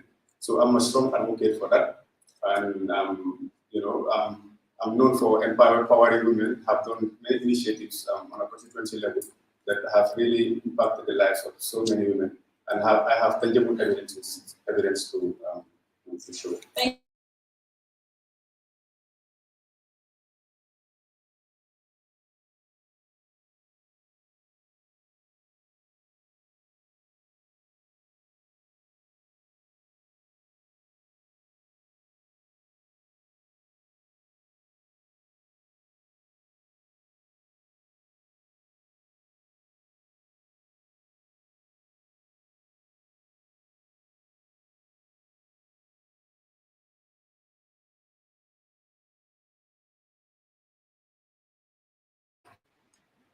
White, black, women, men, short, tall, rights are just rights, human rights. Our problem is enforcement of those rights. Yes, men usually take advantage because if you look at the powers of corridor, most of them are men. And women, it's time for them to stand up and say, no, enough is enough. If you go to rallies and campaigns, hardly you see women taking the forefront.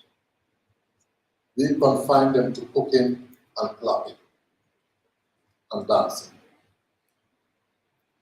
That is where the problem begins. They should take the lead in some areas. We all have equal rights. And as long as they are not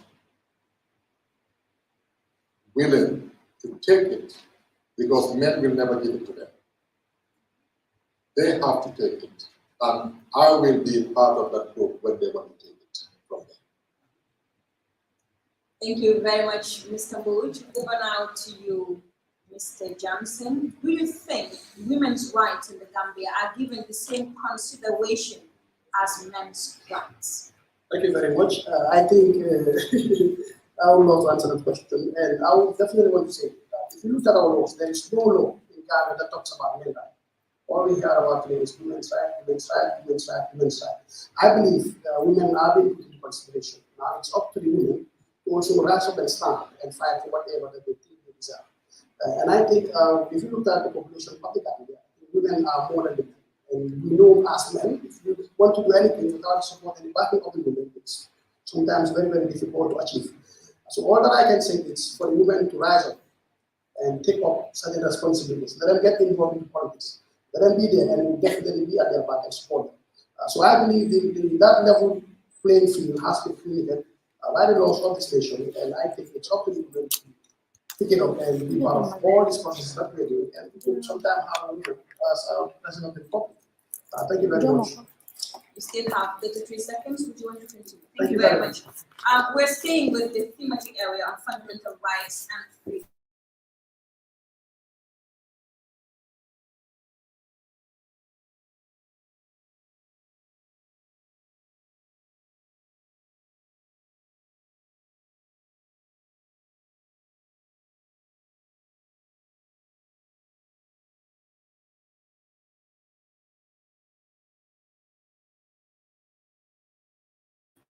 Well, I'll make sure that anything that is brought forward in the National Assembly that are best practice and much interest for the populace, I'll make sure my voice is first heard in terms of in relation to that.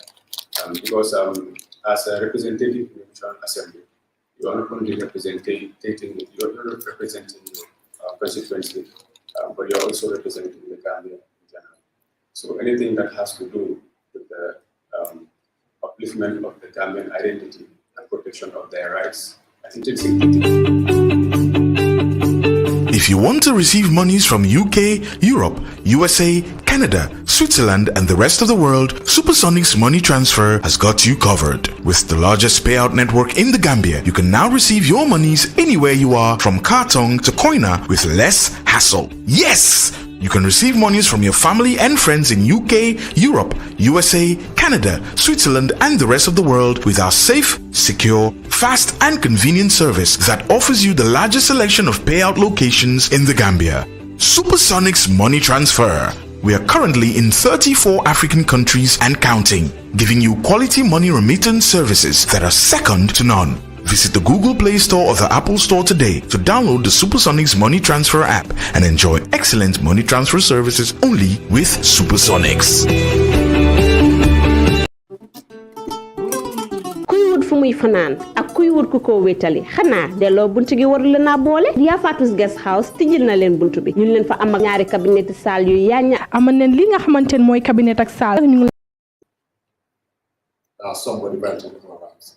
The second thing is that we need to improve on civil societies. The National Assembly should push so that civil societies should have more freedom.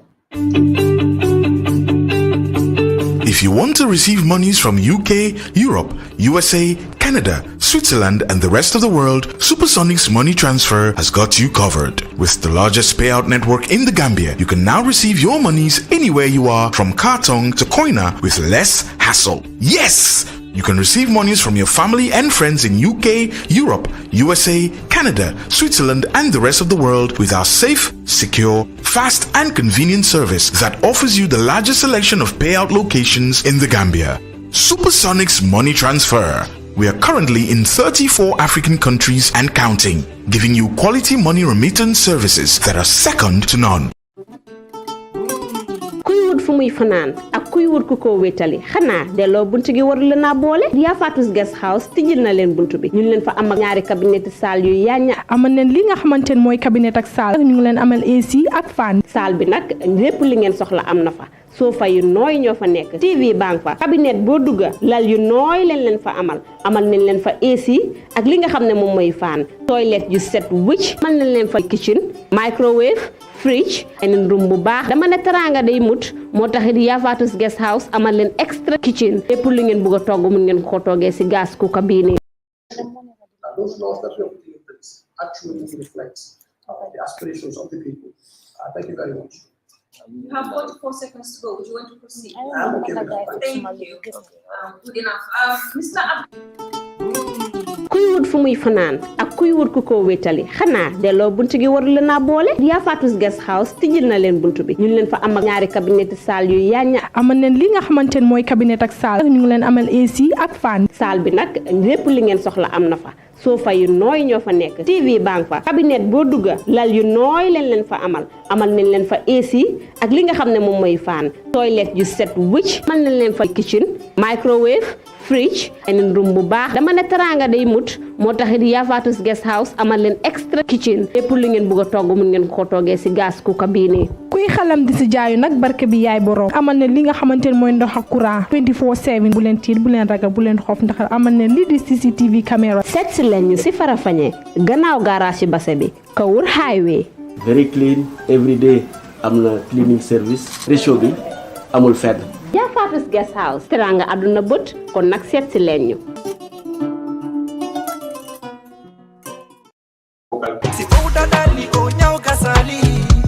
guluje yimbe ka hore leydi woni ko ƴetti ndu pikiri coronavirus non ko gonga anda ɓale anda dane anda paykun anda mawɗo wari africans ɓe boy ka hore leydi sabu non ala lekki kono kibaruji welɗi ɗi woni ndu heeɓi haray pikiru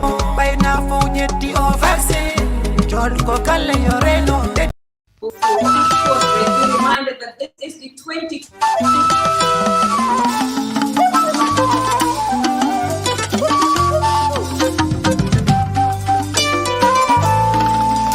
Gambian Talents Promotion Jaliba Manding Corona muna muto nyaledi Nkal jalalu nada ganyine badie Animpana mwa miliyon jama Wale pengo ke kakolo bayi Wangolu kan Nze jaliba fere ninja lolu nada Ninja lolu nada ganyine senenda Jali nene suso Mandinka Fankanta manjawuya Se fankanta yesi nyolu kanta Minna fafomu fankanto leti Alungata Defndau Wala Ada jawan awat tu. Putri ada. Ini saya holan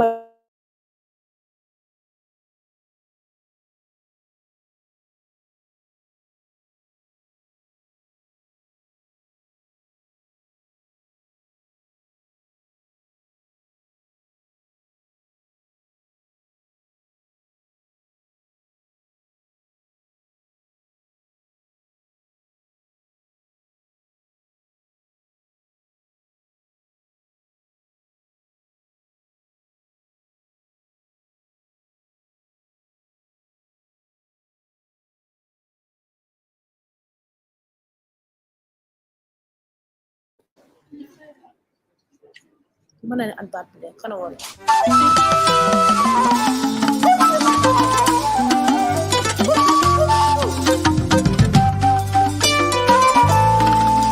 Gambian Talents Promotion Jaliba Manding Corona muna muto nyaledi Nkal jalalu nada ganyine badie Animpana mwa miliyon jama Wale pengo ke kakolo bayi Wangolu kan Nze jaliba fere ninja lolu nada ganyine senenda Jali nene suso Mandinka Fankanta manjawuya Se fankanta yesi nyolu kanta Minna fafomu fankanto leti Alungata Defndau Wala Domu adama vaccine nañ Corona lu am la Fagaro gen fajo ajalel ñu dem vaccine moy li ñuy Lena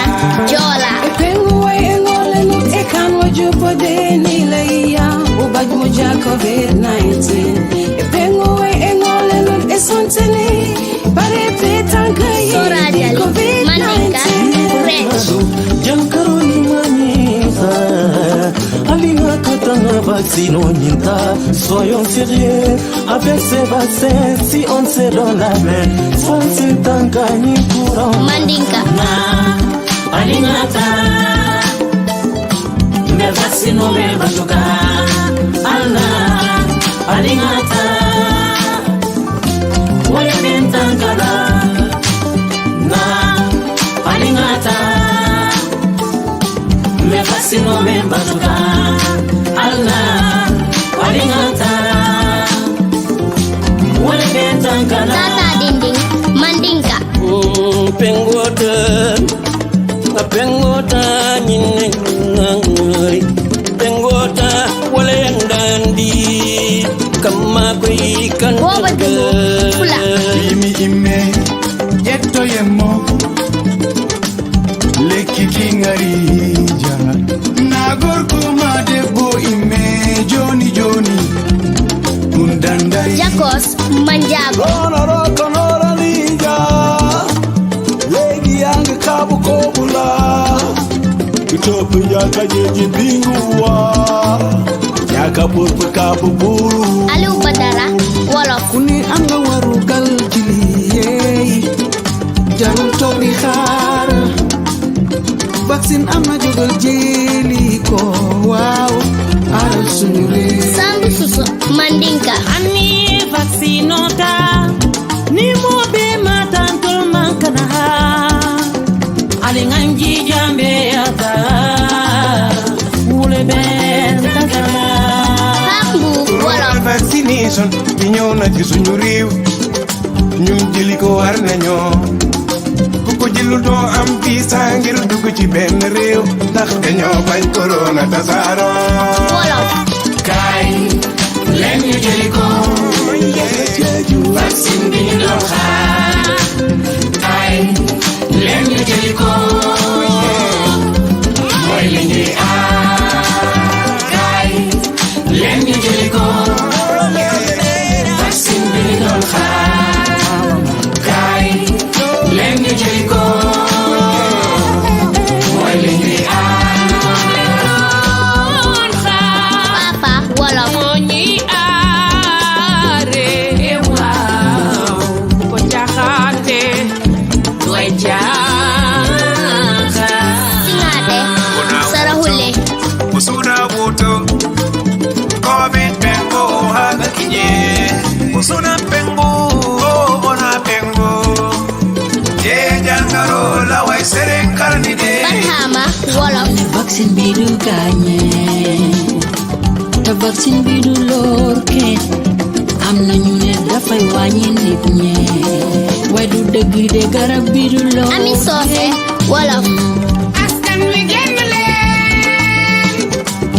leen ñu pengu jee fagarlu moo gan fajoo yaay mooy li ñuy aar ci jaagi pengu waja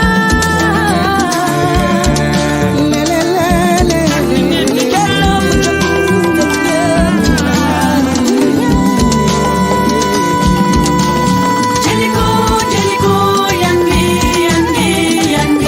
ngata.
montata famo million jama wala le nyim pengota coronavirus musasa sotoringol si andin amala nyim mukelati wala nyim musulati aman sibo nyoto mo wili jama fata findu banko kan wala le nyim sasa soto andin ay faale coronavirus man jaral soto bari fanan akibar dima mumunti ay pengu sotole. Debates. This is the maiden debate, and we are right here in Banjul, where 3 candidates are intensely debating on issues. Well, we expect that this will enable the electorates to vote on issues. Ladies and gentlemen, before we proceed, please allow us to take you through the ground rules one more time. Please know that candidates are not allowed to talk over each other. Candidates are urged to use the timer placed just before them to ensure that they arrange their thoughts accordingly. The time allocated is 2 minutes for opening statements, 90 seconds for answers, and 45 seconds for rebuttals. Please, no clapping, booing, or any such reactions are allowed from the audience. And the debate is conducted strictly in English, but if candidates choose to speak or give their responses in the local languages, they may go ahead. Now over to the completion of the fundamental rights and freedoms thematic area. Gentlemen, if you are ready, we'll go with Mr. Mboj. And the question is, in your constituency, do you think that people fully understand their legal entitlements? If no, what would you do to change the narrative? In Banjul Central, I believe that a lot of people understand, but a lot of people also misunderstand what human rights or fundamental rights are, especially the explanation of democracy. That is a problem in this country. And we need to talk to people to let them understand that fundamental rights and human rights should be exercised in accordance so that you don't harm other people. As for me, what I will be doing is the same thing again, advocacy, teaching them, trying to bring in civil society organizations to explain to them what their rights are and how they can utilize those rights at all levels or at any given time. Our biggest problem in this country is we don't talk to each other, we don't listen to each other. We talk over each other and everybody talking at the same time, there is no listening. So we need to communicate with the people. Thank you very much, Mr. Babakan Boj. Over to you now, Mr. Lyndon Johnson. In your constituency, Banjul Central, do you think people fully understand their legal entitlements? If no, what would you do to change the narrative? Thank you very much. I think I will beg to differ with my co-candidate here. That is to say, I think most people, not only in Banjul Central, but in the Gambia at large, do not know what their legal rights are. And I think as a parliamentarian, it also falls under our responsibilities in making sure that we organize seminars, symposiums, where we enlighten them of their basic and fundamental rights. Looking at some people don't even understand the essence of going to court, for example, because all they think is, if I am taking to court, I am going to jail. I think that's not the narrative. I think people go to court to fight for their fundamental rights, provided that you know the processes and procedures which are relevant to be able to put your legal debate or your legal argument for the courts. I think if I'm elected in the office, I will make sure that we have symposiums where we invite the residents of Banjul Central so that we could enlighten them on how and what to do when their legal rights are violated, which I think it's very, very important. And also making sure that those that intend to know more about their legal rights will be given the opportunity to meet some of us so that we enlighten them on how and what to do if their legal rights are violated. Thank you very much. Thank you very much, Mr. Johnson. And it's now time for rebuttals, as if we've covered all the questions under that particular thematic area. and we go in reverse alphabetical order. We start with you, Mr. Johnson. Rebuttals in 45 seconds. Actually, not any rebuttal. They are entitled to their opinions. Very much. Over now to you, Mr. Babu Karambouch, your rebuttals, if you have any.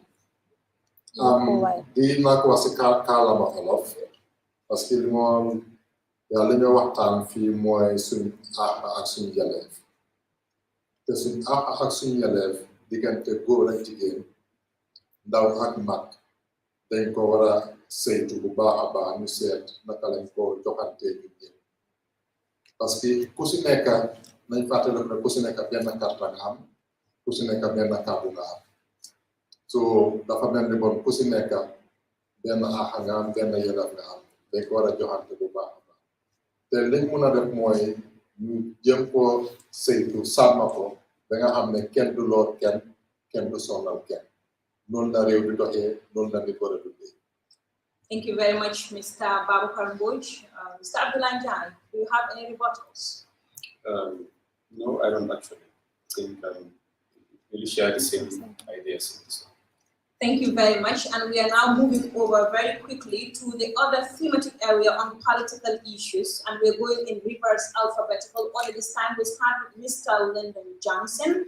If elected, tell us in 90 seconds what you would do to bridge political divisions and unite the people of Banjul Central so they can support your vision for the constituency. Thank you very much. I think when we talk about political issues, they are of different levels and different variants. And I think what people need to understand is politics, a process that people need to go through, and not anything that people need to use against each other. If you look at so many people think politics is about ridiculing your opponent, which I think people should be very, very mindful of, and support people based on their ideas, their policies and programs.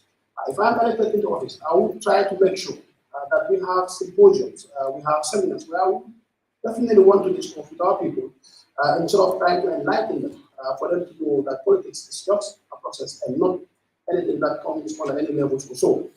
If I'm elected into office, I will make sure that we have what we call adult literacy, thereby encouraging or trying or sensitizing the people of Banjul Central as to their rights as citizens when it comes to politics and how and what are required to be looked at before making the right choice.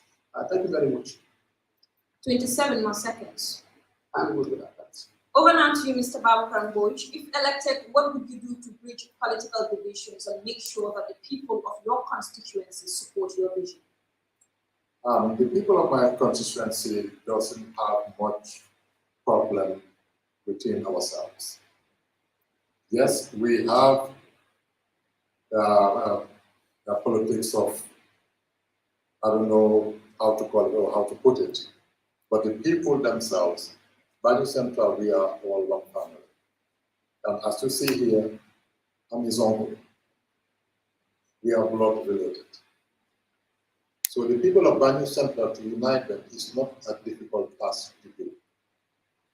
All you need is to have a program that will benefit everybody so that everybody can move on as one big family in Banjul Central. Politics is only a battle of ideas. And after the battle of ideas, people should choose for better ideas or for progress or whatever they feel is best for them. After that, we should come back again and understand that as we are Banjul Central, we have a job to do. And the only work we have to do in Banjul Central is to propel Banjul Central into the 21st century. Thank you very much, Mr. Moit. Over now to you, Mr. Abdullah Njai. What would you do to address political divisions and unite the people of Banjul Central so that they can support your vision? In terms of that, I think the first thing I did was exemplified by standing as an independent candidate. This decision was prompted by the idea that we made a survey on the ground prior for my candidacy to find out some of the problems that have been really contributing to the division. I'll have to disagree with Mr. Butch. We do have divisions. I'll just let me delve on the local language so that the people in the community will be able to read it more. Lim like dafa wéeru si wàllum politique bu Gambia ak naka la mel ak si Banjul Central léegi li ma ko tontu mooy soo gisee man ma taxaw as a independent candidate dama taxaw pour exemplify that parce que lañ gis ne politique si ñu ko xamee woon mooy da nga am idea si nga xamante ne da nga koo tëral li nga xamante ne mooy bénéfice bi léegi politique mbir boo xamante ne dafa war a isi bi together léegi fi ñoo féewalee rek parti si fi ñu féewalee mooy kii dafa foog ne ni la mën a yóbbu dëkk bi kenn foog ne la ko mën a yóbbu waaye ñu dem ba gis ne loolu fi mu nekk dafa dem ba sax bi nga xamante ne moom la jóg dafa xala féewale nit ñi so léegi ñu taxawale loolu mooy ñu taxaw as independent candidate ñu na gis ñëpp together so dañ fi ne politique si daf ñu xalaat taxaale. Mr. Njai, thank you very much. And since we are going in reverse alphabetical order, I'll come over to you, Mr. Lyndon Johnson. What will you say to the people of the Banjul Central Constituency who feel that they are being left out in the decision-making process of the National Assembly? Thank you very much. I think I want to answer this one in the local language as well. Jërëjëf si laajte boobu noonu foog naa suma mbokk yi maa déglu ñu dégg ne xam dégg na olof waaye lu ma mën a def pour wane loolu moo nekk ne foog naa dafa delluwaat si suñu jumtuwaay rek moo nekk lan representative foog naa loolu lu am solo la parce que tey su fekkee ne ñun ñëpp ñu war a toog si xaw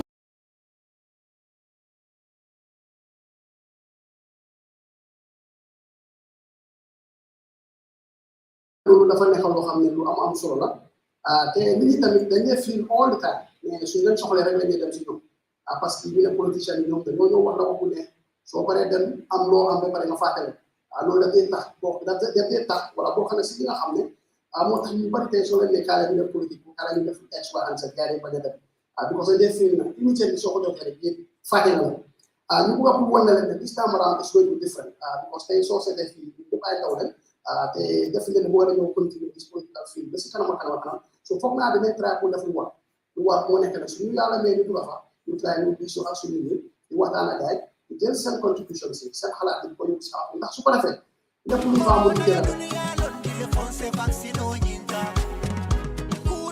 mun tata famo million jama wala le nyim pengota coronavirus musasa sotoringol si andin amala nyim mukeleti wala nyim musuleti amay sibo nyoto mo wili jama fata findu banko kan wala le nyim sasa soto andin ay faale coronavirus man jaral soto bari fanan akibar dima mumunti ay pengu soto le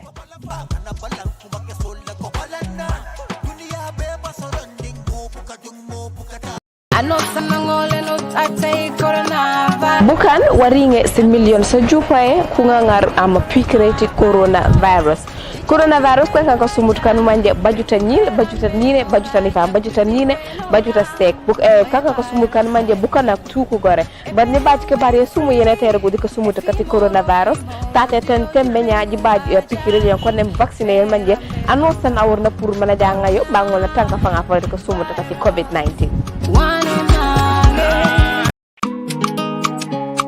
It's Jill Life Music. Yeah, bala. Yeah, bala. Vaccine, vaccine, vaccine. You all get vaccinated before it's too late. Vaccine, vaccine, vaccine. You all get vaccinated. No need to hesitate.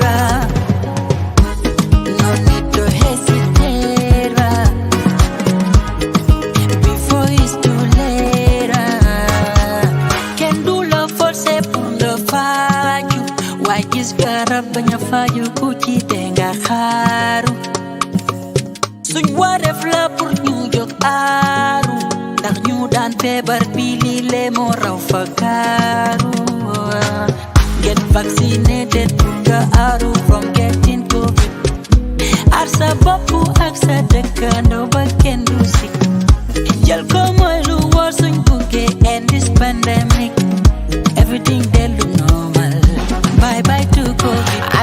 nangole no atay coronavirus. Bayano sana bat kairai di coronavirus. Jichoji pengu waja, pengu berambe nora, jakmiti penora, way virus ay. E pengu way free, e fimoro, jichoji pengu waja, berambe nora.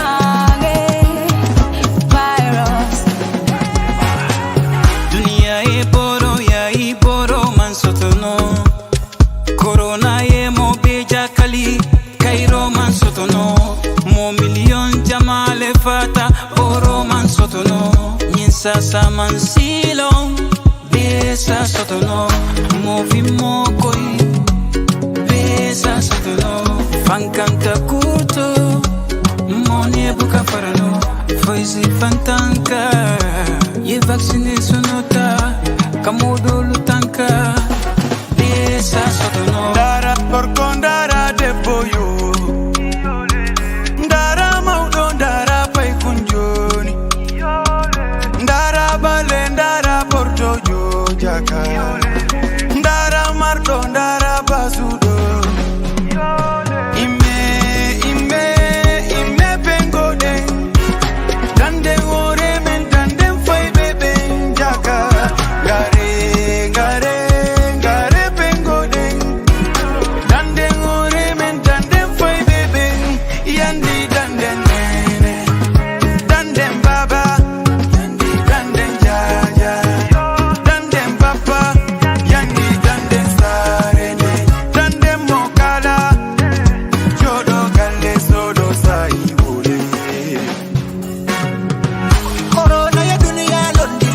vaccino nyinta kura wanyima tumoye fonse vaccino nyinta dunia beja kali telefonse vaccino nyinta kelele fonse vaccino nyinta nyukura njol buka balafa abuka saramola komiko karafa ani fika jatole jatamota jato konkole ka jatafa bimola koldum ko balafa kana balan kumake solla ko balana dunia beba soron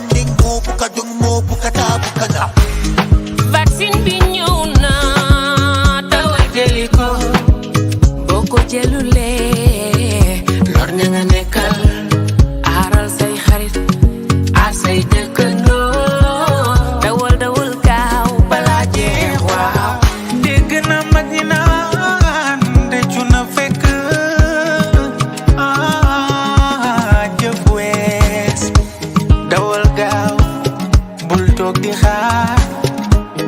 di xaar lii doy na waa parce que dafa yàgga te jarut gudda béyam noonu li ñu war a def am nañ jàngatiñ def yépp dañ war a toog seet naka lañ koo defee ñu saafaral ko si ñu gën a gaawee parce que suñ ko guddalee ñaxtu gi dina gën a bari nit ñi dina gën a mer coono gi dina gën a bari man soo ma laajee si li ma dégg si nit ñi ak si li ma gisagum li nguur gi defagum doyut war nañoo gën a mun a def lu ëpp loolu na tamit si liñ nekk jamono politique ñu ngay xaar pour politique bi jeex ñu def li si des waaye maa ngi leen a ñaxtu ñoom pour ñu seet ñu dimbale ñi nga xam ne nguuri yaa jàmme lool na leen ñu jox leen seen wàccuwaay ak seen yële.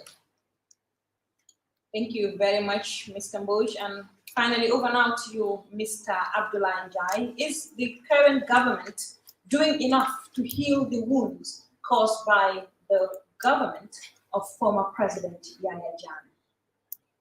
Yes, like my compatriots said, dama yaakaar ne first step bi si li nga xamante ni moom lañ jógee woon from the last regime.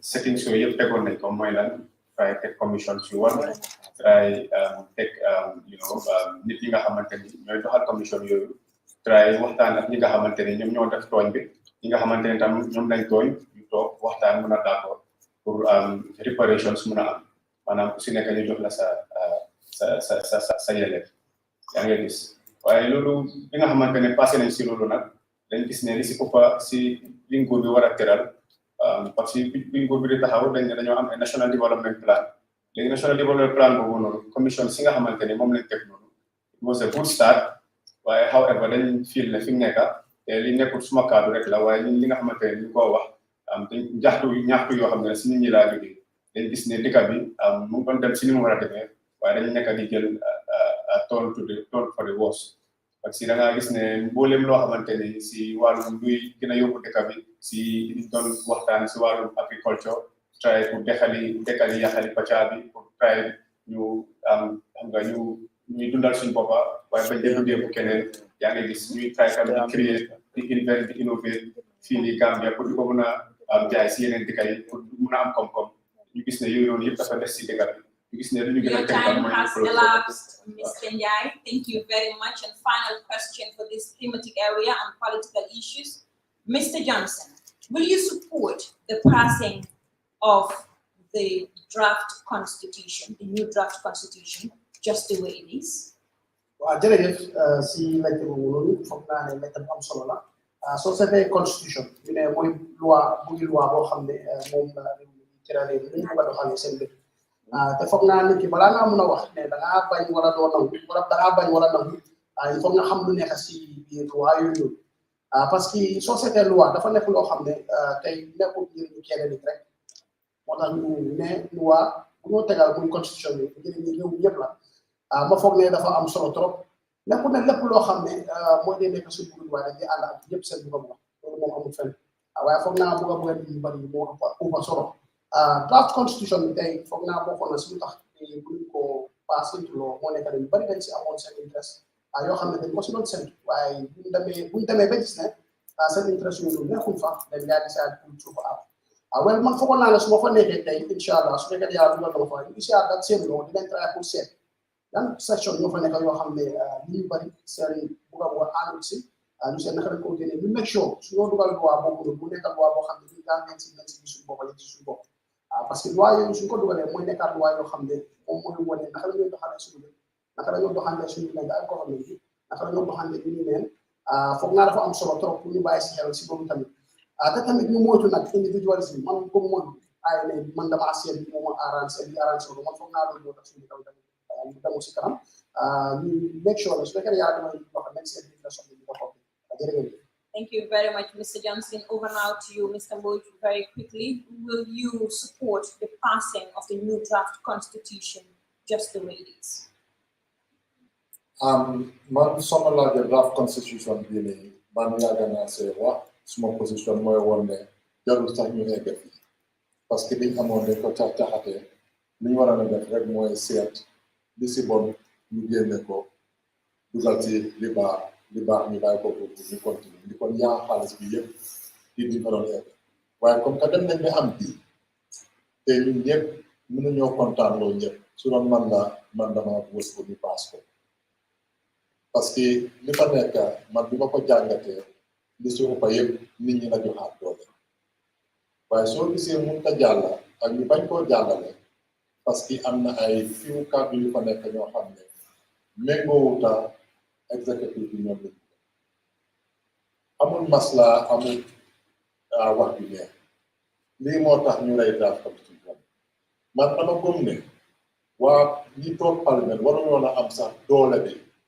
droit bi pour rey draft constitution boobu noonu dafa waroon dem si nit ñi gisaalal seen bopp parce que droit nit ñi la bu nit ñi la buñ la yónnee tamit waxuñ ne la yow bu ñu yónni lu la neex ngaa def dañ la yónni su la nit yónni woon tey na la demal nga jënd ma groupe demal si jënd groupe waaye nit ki yónni la yaa demal nga jënd groupe nga jëndal la bitakola yaa jëndal la ko groupe yaa jëndal bitakola yow sa boppa def sa Thank you very much, Mr. Mboj. Your time has elapsed. And ladies and gentlemen, please be reminded that we will be breaking the rules if we laugh, applaud, or even boo anyone as long as this debate is continuing.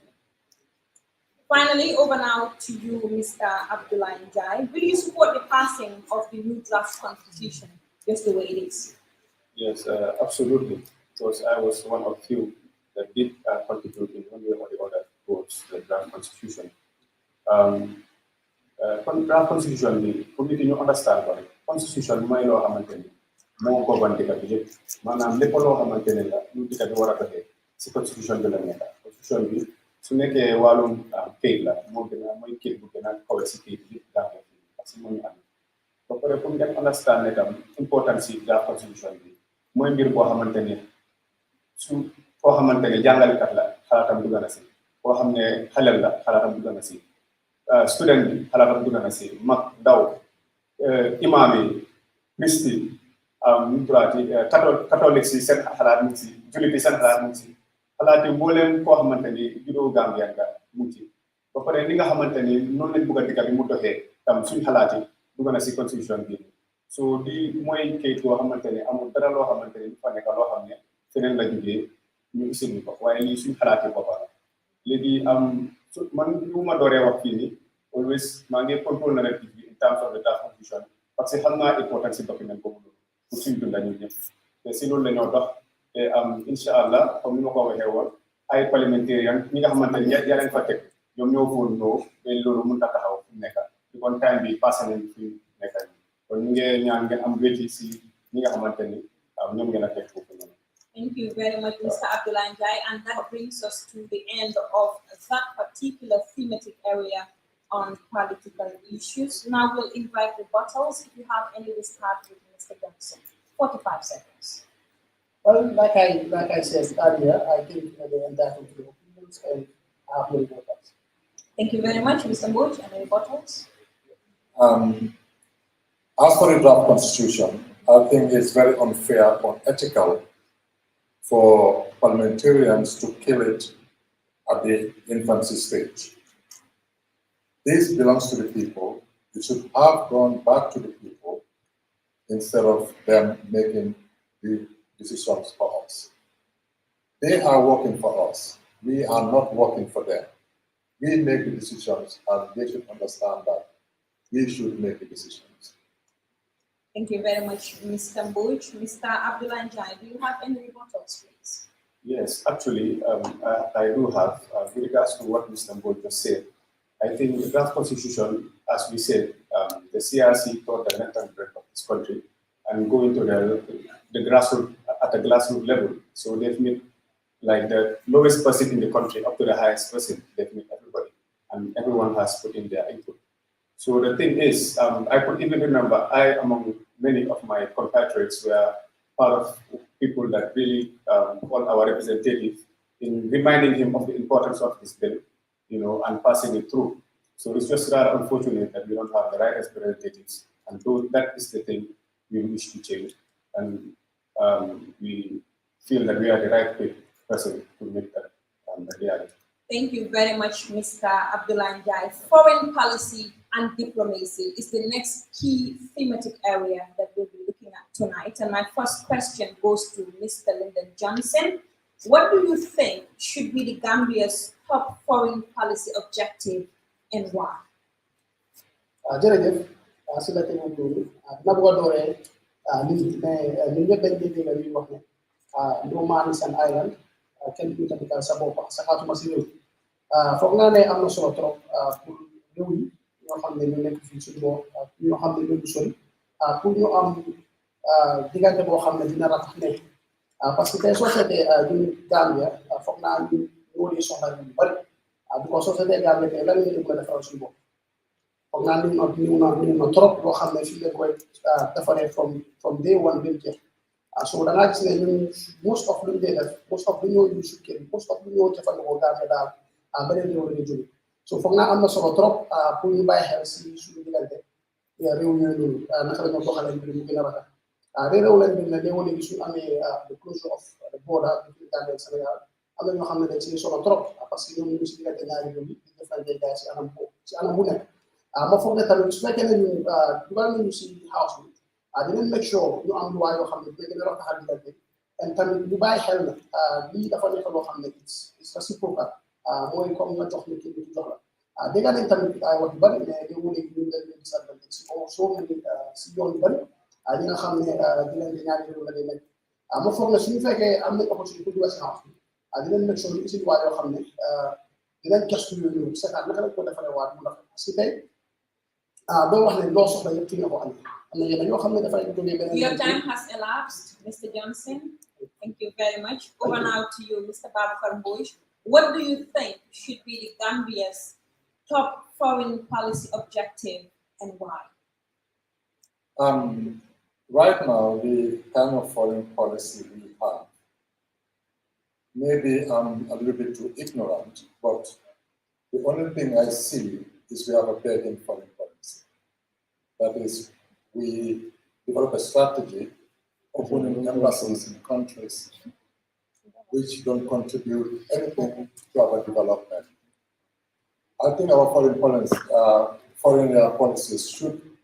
we should concentrate more with our neighbors, try to see how we can best enhance trade, freedom of movement of goods. Although the policies are there, everything is there, but how to make it physically possible. That should be our objective now.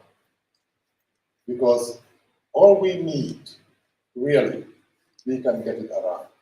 We don't have to go around the world begging every time. A nation, we cannot develop a nation by begging. We have to start creating mutual policies, mutual understanding, mutual benefits of countries that will assist us or work with us to take Gambia a little bit further. Thank you very much, Mr. Mbodj. Over now to you, Mr. Njai. What do you think should be the Gambia's top foreign policy objective and why? Yeah, I think with regards to our foreign policy, I think the first mistake we usually do is the choice of diplomats. Because the thing is, it's only here in Gambia whereby people will be made diplomats just for the fact that they can't fit into a certain domain and they're just really deployed somewhere just for the sake of compensating them. So I think that's part of our problems. We need to revisit our stance in terms of diplomatic representation. That's part of our problems. And the other thing is we need to revisit our bilateral and multilateral ties, because it's only here in Gambia that the Gambian fishery is not really represented outside. But we as Gambians always have that moral tendency in making sure foreign nationals live in peace and harmony. But that doesn't usually happen outside, and sometimes our diplomatic processes in terms of protecting our citizens are really lacking in a certain capacity. So in terms of foreign policy engagements as well, I think some certain treaties and pacts that we sign are not really following for us. For example, we just lease our seas to foreign nationals, and they would fish there unlimitedly, and they will be taking our fish and then dumping them outside at the cost of the inhabitants. Your time is up, Mr. Njai. Thank you very much. And my next question, still on the same thematic area, foreign policy and diplomacy, goes to you, Mr. Johnson. Are you in support of foreign aid? And will you vote to endorse any loans or grants by the government? Well, thank you very much. I think, like I said earlier on, no man is an island and no man can move alone. I think foreign policy is part of our policies that we have in Uganda, and I definitely think if at all it is required or it is necessary, why not? We would accept it, but also would make sure that if at all it is for a purpose, it has to serve that purpose. And I think Ghana is not an exemption of countries that are actually accepting foreign aids and donations and all that. So I think we would try to have a system in place that is going to monitor in making sure that those funds, if they get into the Gambia, they are actually put in the right places. Foreign aids and donation, I don't think we can move without them. But that doesn't stop there. We also have to make sure that we also improve on the little ones that we have as a nation, because we can't depend all our lives on waiting for foreign aids and donation to be here before we go on the process. I believe the Gambia is still fighting. There are so many lands, there are so many things that we could do. And I think we need to get the right people in the right places to be able to take us through in making sure that we are able to attain our self-needs and order. So I think foreign policy cannot be exempted. And if at all I am in the house and it is required, then I will definitely vote for it. Thank you very much. Thank you very much, Mr. Johnson. Over now to you, Mr. Babakar Mboj. Are you in support of foreign aid, and will you vote to endorse loans and grants by the government? I'll take it in Wolof. Lim like the moy na man suma deme parliament dina anda si union may or union level or lima bëgg a wax si loolu mooy may dañ ko war a seetaat bu baax a baax ba Gambie juddoo benn tey ñu ko may fan la ñuy yóbbu ak fan lañ toll loolu nañ seetaat suñu bopp ñaan ndax nit mun naa dëkk si ñaan ku la may benn yoon ñaari yoon ëllëg soo demee moo a sàll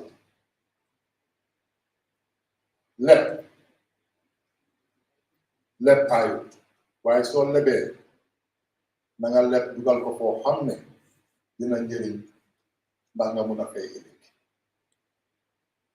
suñ problème mooy dem ba miin ñaan leb ak may te kër gu ko am tas waxatuma laa réew liñ ñoo may dimbalewuñu daf ñoo tayal loo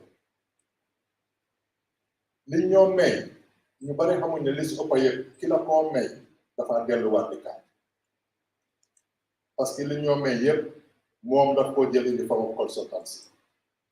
Thank you very much, Mr. Mboj. Over now to you, Mr. Njai.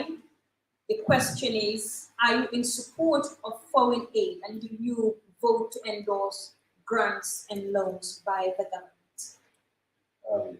Yes, man suma mindset suma gum-gum mooy aduna bi is a global village maanaam kenn mënut a dem bàyyi keneen dëkkay yëpp dañ interdependent ku si nekk am nga loo xam ne beneen dëkk bi soxla na ko wala nga am loo xamante ni keneen amu ko so foog ngeen liggéey together pour ngeen ku si nekk mun a benefit réewam waaye da ngaa gis ne in terms of aid dama feel ne Gambia we need to have a debt ceiling. Our problem is we don't have a debt ceiling. We just keep borrowing and borrowing and borrowing. And the thing is, when we borrow, there are always strings attached.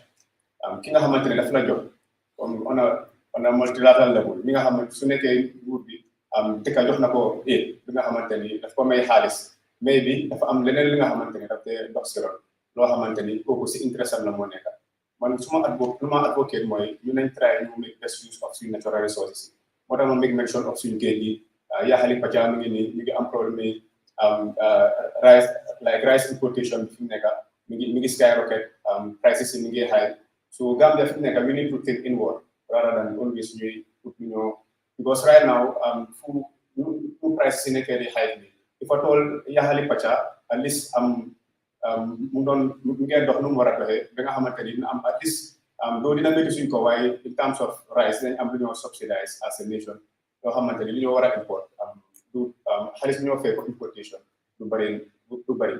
Thank you very much, Mr. Njai. I'm afraid your time has elapsed, and the next question goes to Mr. Lyndon Johnson.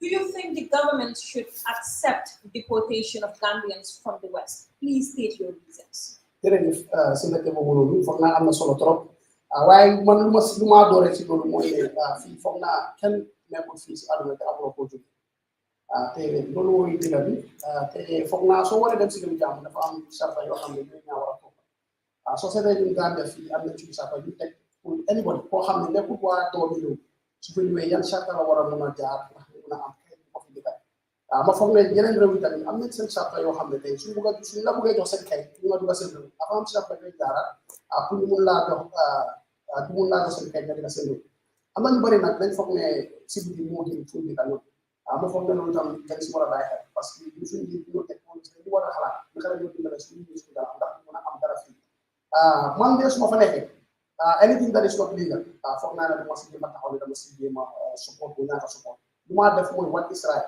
because tey su fekkee ne gis nañ fii Gambia fii ñoo xam ne nekkul waa réew mi gis nañ leen expliqué ko dañ leen a wàññi fenn dañu war a diko foog naa ñu suñu réew mi ni mu amee daal doole pour diko ñoo xam ne dugal si réew mi ànd si yoon ak charta foog naa yeneen réew tam war nañoo mën a def citizen yoo xam ne dugal seen réew si yoon ak charta mu foog ne loolu war nañ si bàyyi xel bu baax su fekkee ne yàlla may na ma ma dugal si house bi dinaa make sure ne su fekkee dañ am ay nit ñoo xam ne dañ buga si réew yeneen réew jaamu te jaamu si yoon yoo xam ne ñu amul waatale ñu war nañoo mën a receive daal su ñu receive ñu seet naka la ñu naan mën a si fii yaa mën a liggéey am fi dara foog naa loolu moo di jërëjëf. Thank you very much, Mr. Johnson. Over now to you, Mr. Babakar Bush. Do you think the government should accept the deportation of Gambians from the West? Please state your reasons. Accept nangu ñàkk nangu yëpp loolu du wax fu mu nekk parce que ku nekk moom dëkkaam nit ki nag dëkkaam luwaayam moo faa taxaw Gambia amul benn doole pour wax ne ki nekk jamono mënuñ ko indi Gambia waaye li Gambia mun a def mooy pour waxtaan ak ñoom ne leen comme que kii mu ngi seen dëkka bu fekkee ne mënu leen ko faa amee balaa ngeen ko indi jéem leen ngeen di mën ngeen jàngal ko métier lu moo mën a dundee si ñëwee fii ñun loolu lañ war a door di waxtaana yeneen dëkk yi ñi nga xam ne suñ doomi réew yi ñu fa te ñu ngi waaj a ñëw fii nii parce que suñ leen indee fii nii te amul dara si luñ jàng te fekkuñ fi dara te mënaluñ ñeen dara dinañ leen sonal suñ bopp suñ nguur gi nag li mu war a def man xam naa ne bi maa liggéey Ousmane Sylla moom doora na da si jël ay jéego buñ demee Italie dem Germany waxtaan ak ñoom si waxtaan bi mooy woon nañu seet naka la ñu nag jàngalee métier foofu noonu nga xam ne bu ñuy ñëw sax suñ leen joxu dara sax ñu ñaa leen bagage yi nga xam ne mun nañ koo use pour seen métier nga xam ne bu ñëwee dinañ doo dara dinañ mënal seen boppa ñu tekki seen réew. Mr. Mbuj, thank you very much. Over to you now, Mr. Njai, the same question. Do you want me to repeat? Yes. Do you think the government should accept deportation of Gambians from the West, and why? Well, ko Mr. Mbuj waxee rek dëkk bu nekk nga am sa loi yi nga xamante ni moom nga teral pour ñi nga xamante ni ñooy citizen sa réew ak ñi nga xamante ni tam ñu jógee bitim réew ñëw sa réew pour utee fa. waaye léegi man suma problème mooy ñun si ëpp diplomatic agreements daf dee am between ñaari dëkk so in those agreements daf dee am mbir yoo xamante ni dafa dee nekk so si mbir yu fa nekk nii fa la agreement si nekk li ñoo liñ d'accord diggante ñaari réew bi liñ d'accord léegi ñun nag si ëpp nag biñ dee xam agreement su yooyu lan moo si intérêt moo tax da ngaa gis ku nekk dafa spéculer ñii dañ leen war a isi ñii waruñu leen a isi lii fiaaw lii waaye suma problème rek mooy daf dee baax tam populace bi nguur bi ñuy try documents yi nii yeneen ñu ko make public pour ñu ci di understand ne agreements yi moo dox diggante dëkk bi ak dëkk bi bu paree leneen li mooy itam nit ki soo demee dëkk bu nekk dafa am loi boppam léegi su nekkee loi boobu da nga ko wàcce nag dëkk bi am na charte yu teg yoo xam ne wax dëgg ne soo ko wàccee dinañ am tam ay jéego yu dal sa kaw léegi ñun suñ problème tam mooy fii nii amuñ that space tam because ñi nga xamante ne dañ leen di isi influx la leen nekk daf dee bëri so suñ problème mooy li dee am that space pour mu leen a accommoder ak yooyu so IOM ñu ngi def a very good job in trying to xam nga at least upscale them at some level but really the issue boo xam ne dafa technical trop te pour am a proper answer for that dafa difficult. Thank you very much, Mr. Njai. Your time has elapsed, and now my final question before we move on to rebuttals and finally onto the final thematic area for tonight. My question goes to Mr. Lyndon Johnson. What is your position on frequent travels by government officials?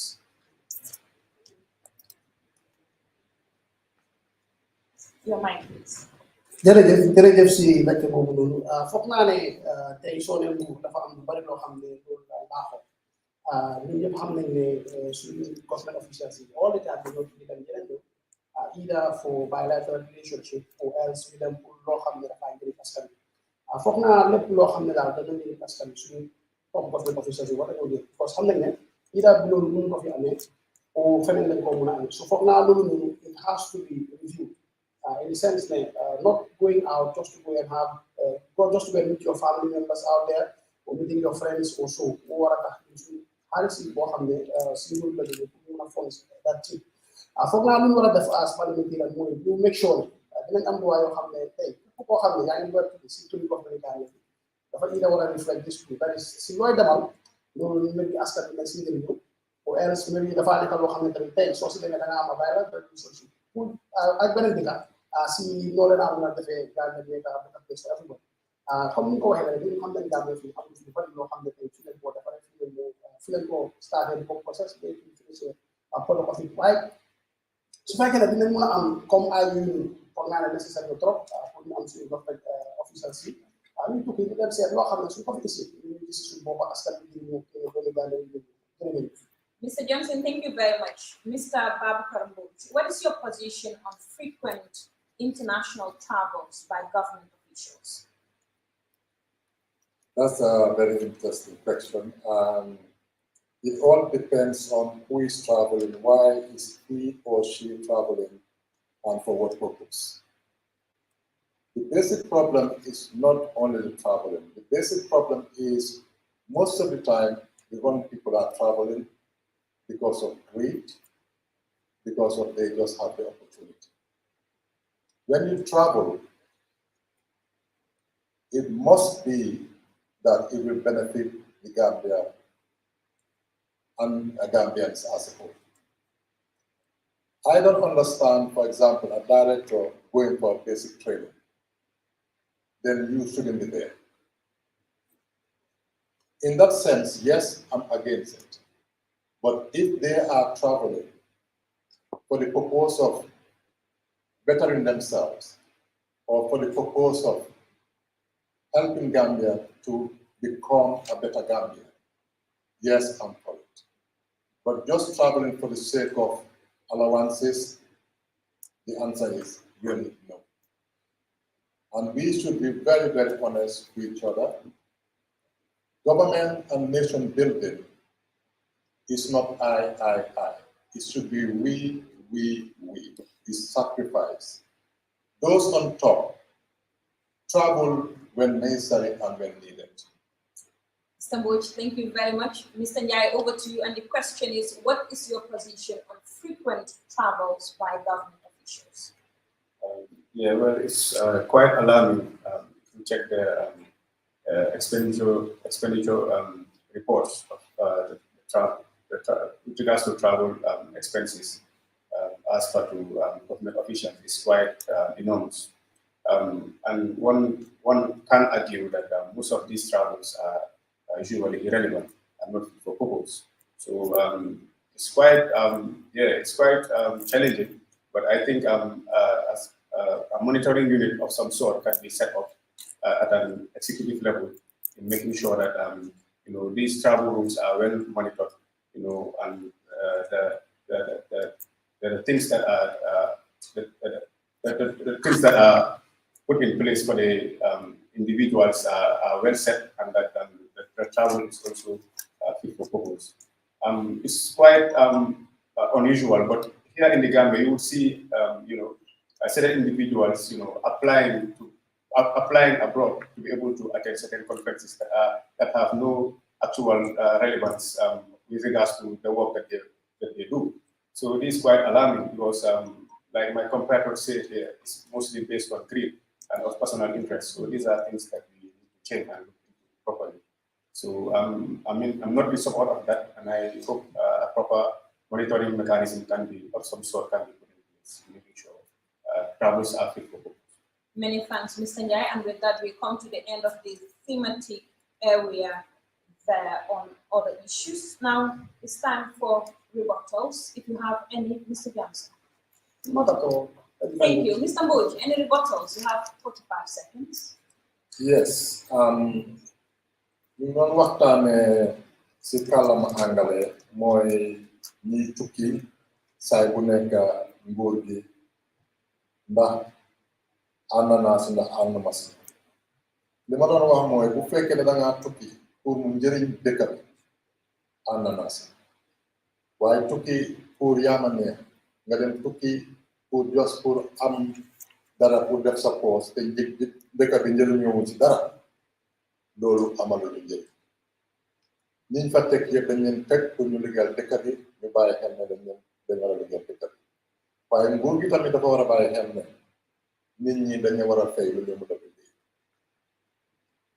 Thank you very much, Mr. Mbodj. Mr. Njai, 45 seconds for rebuttals if you have any.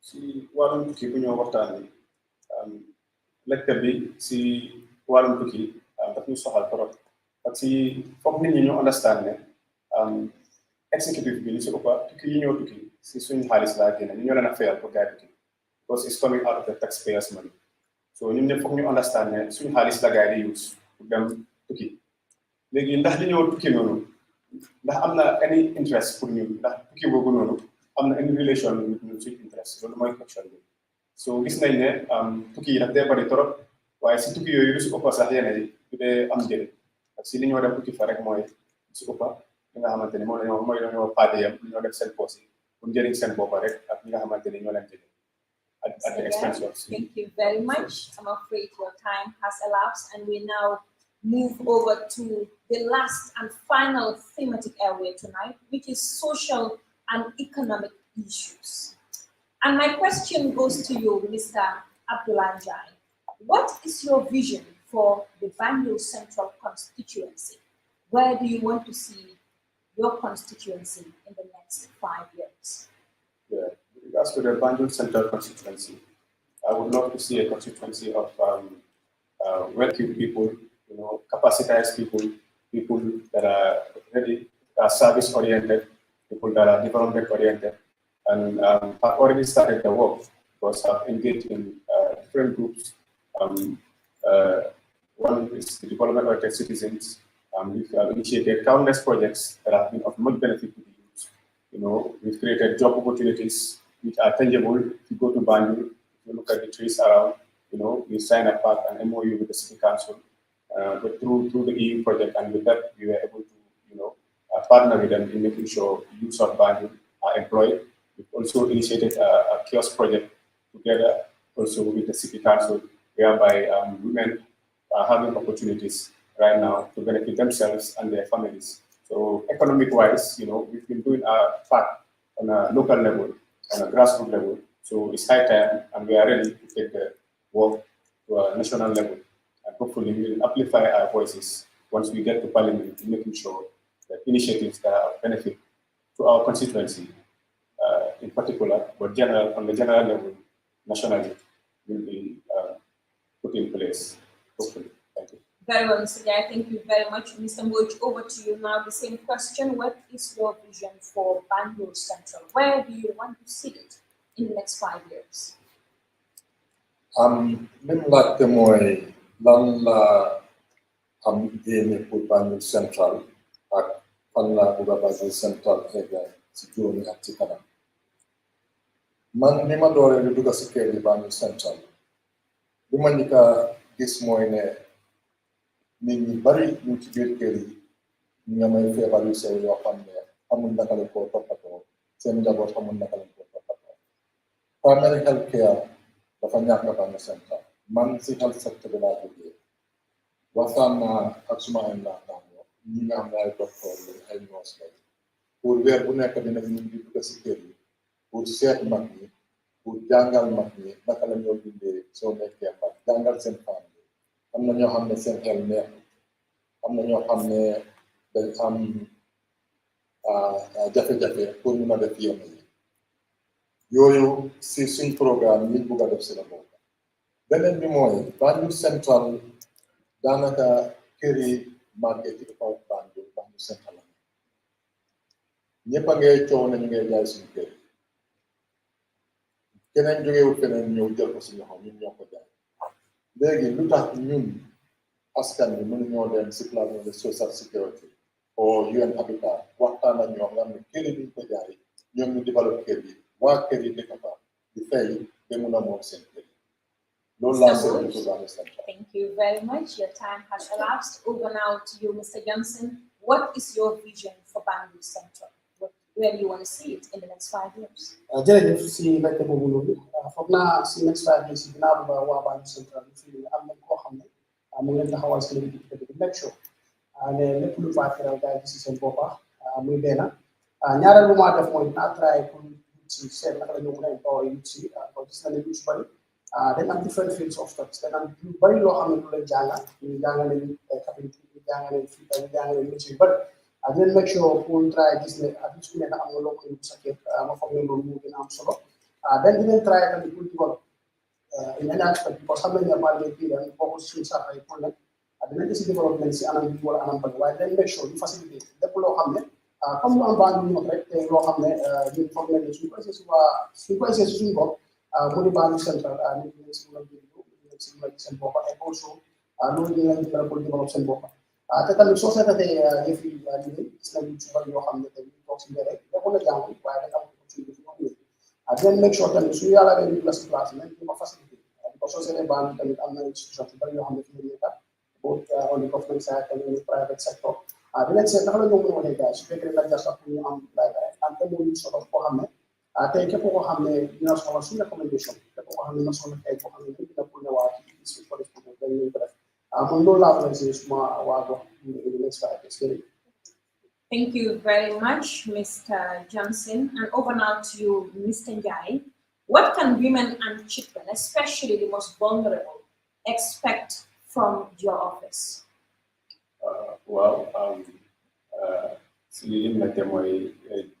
Suma nekkee member of parliament jigéen ñi ak ñi nga xamante ne ay xale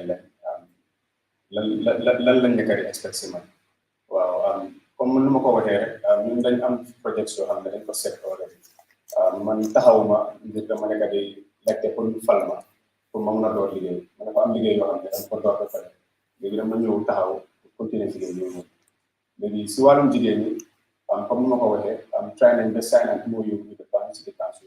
It was a historic MOU parce que for the first time civil society ak the City Council signed a pact boo xam ne it's a development pact boo xam ne mooy guide moo nekk a roadmap towards development of Banjul.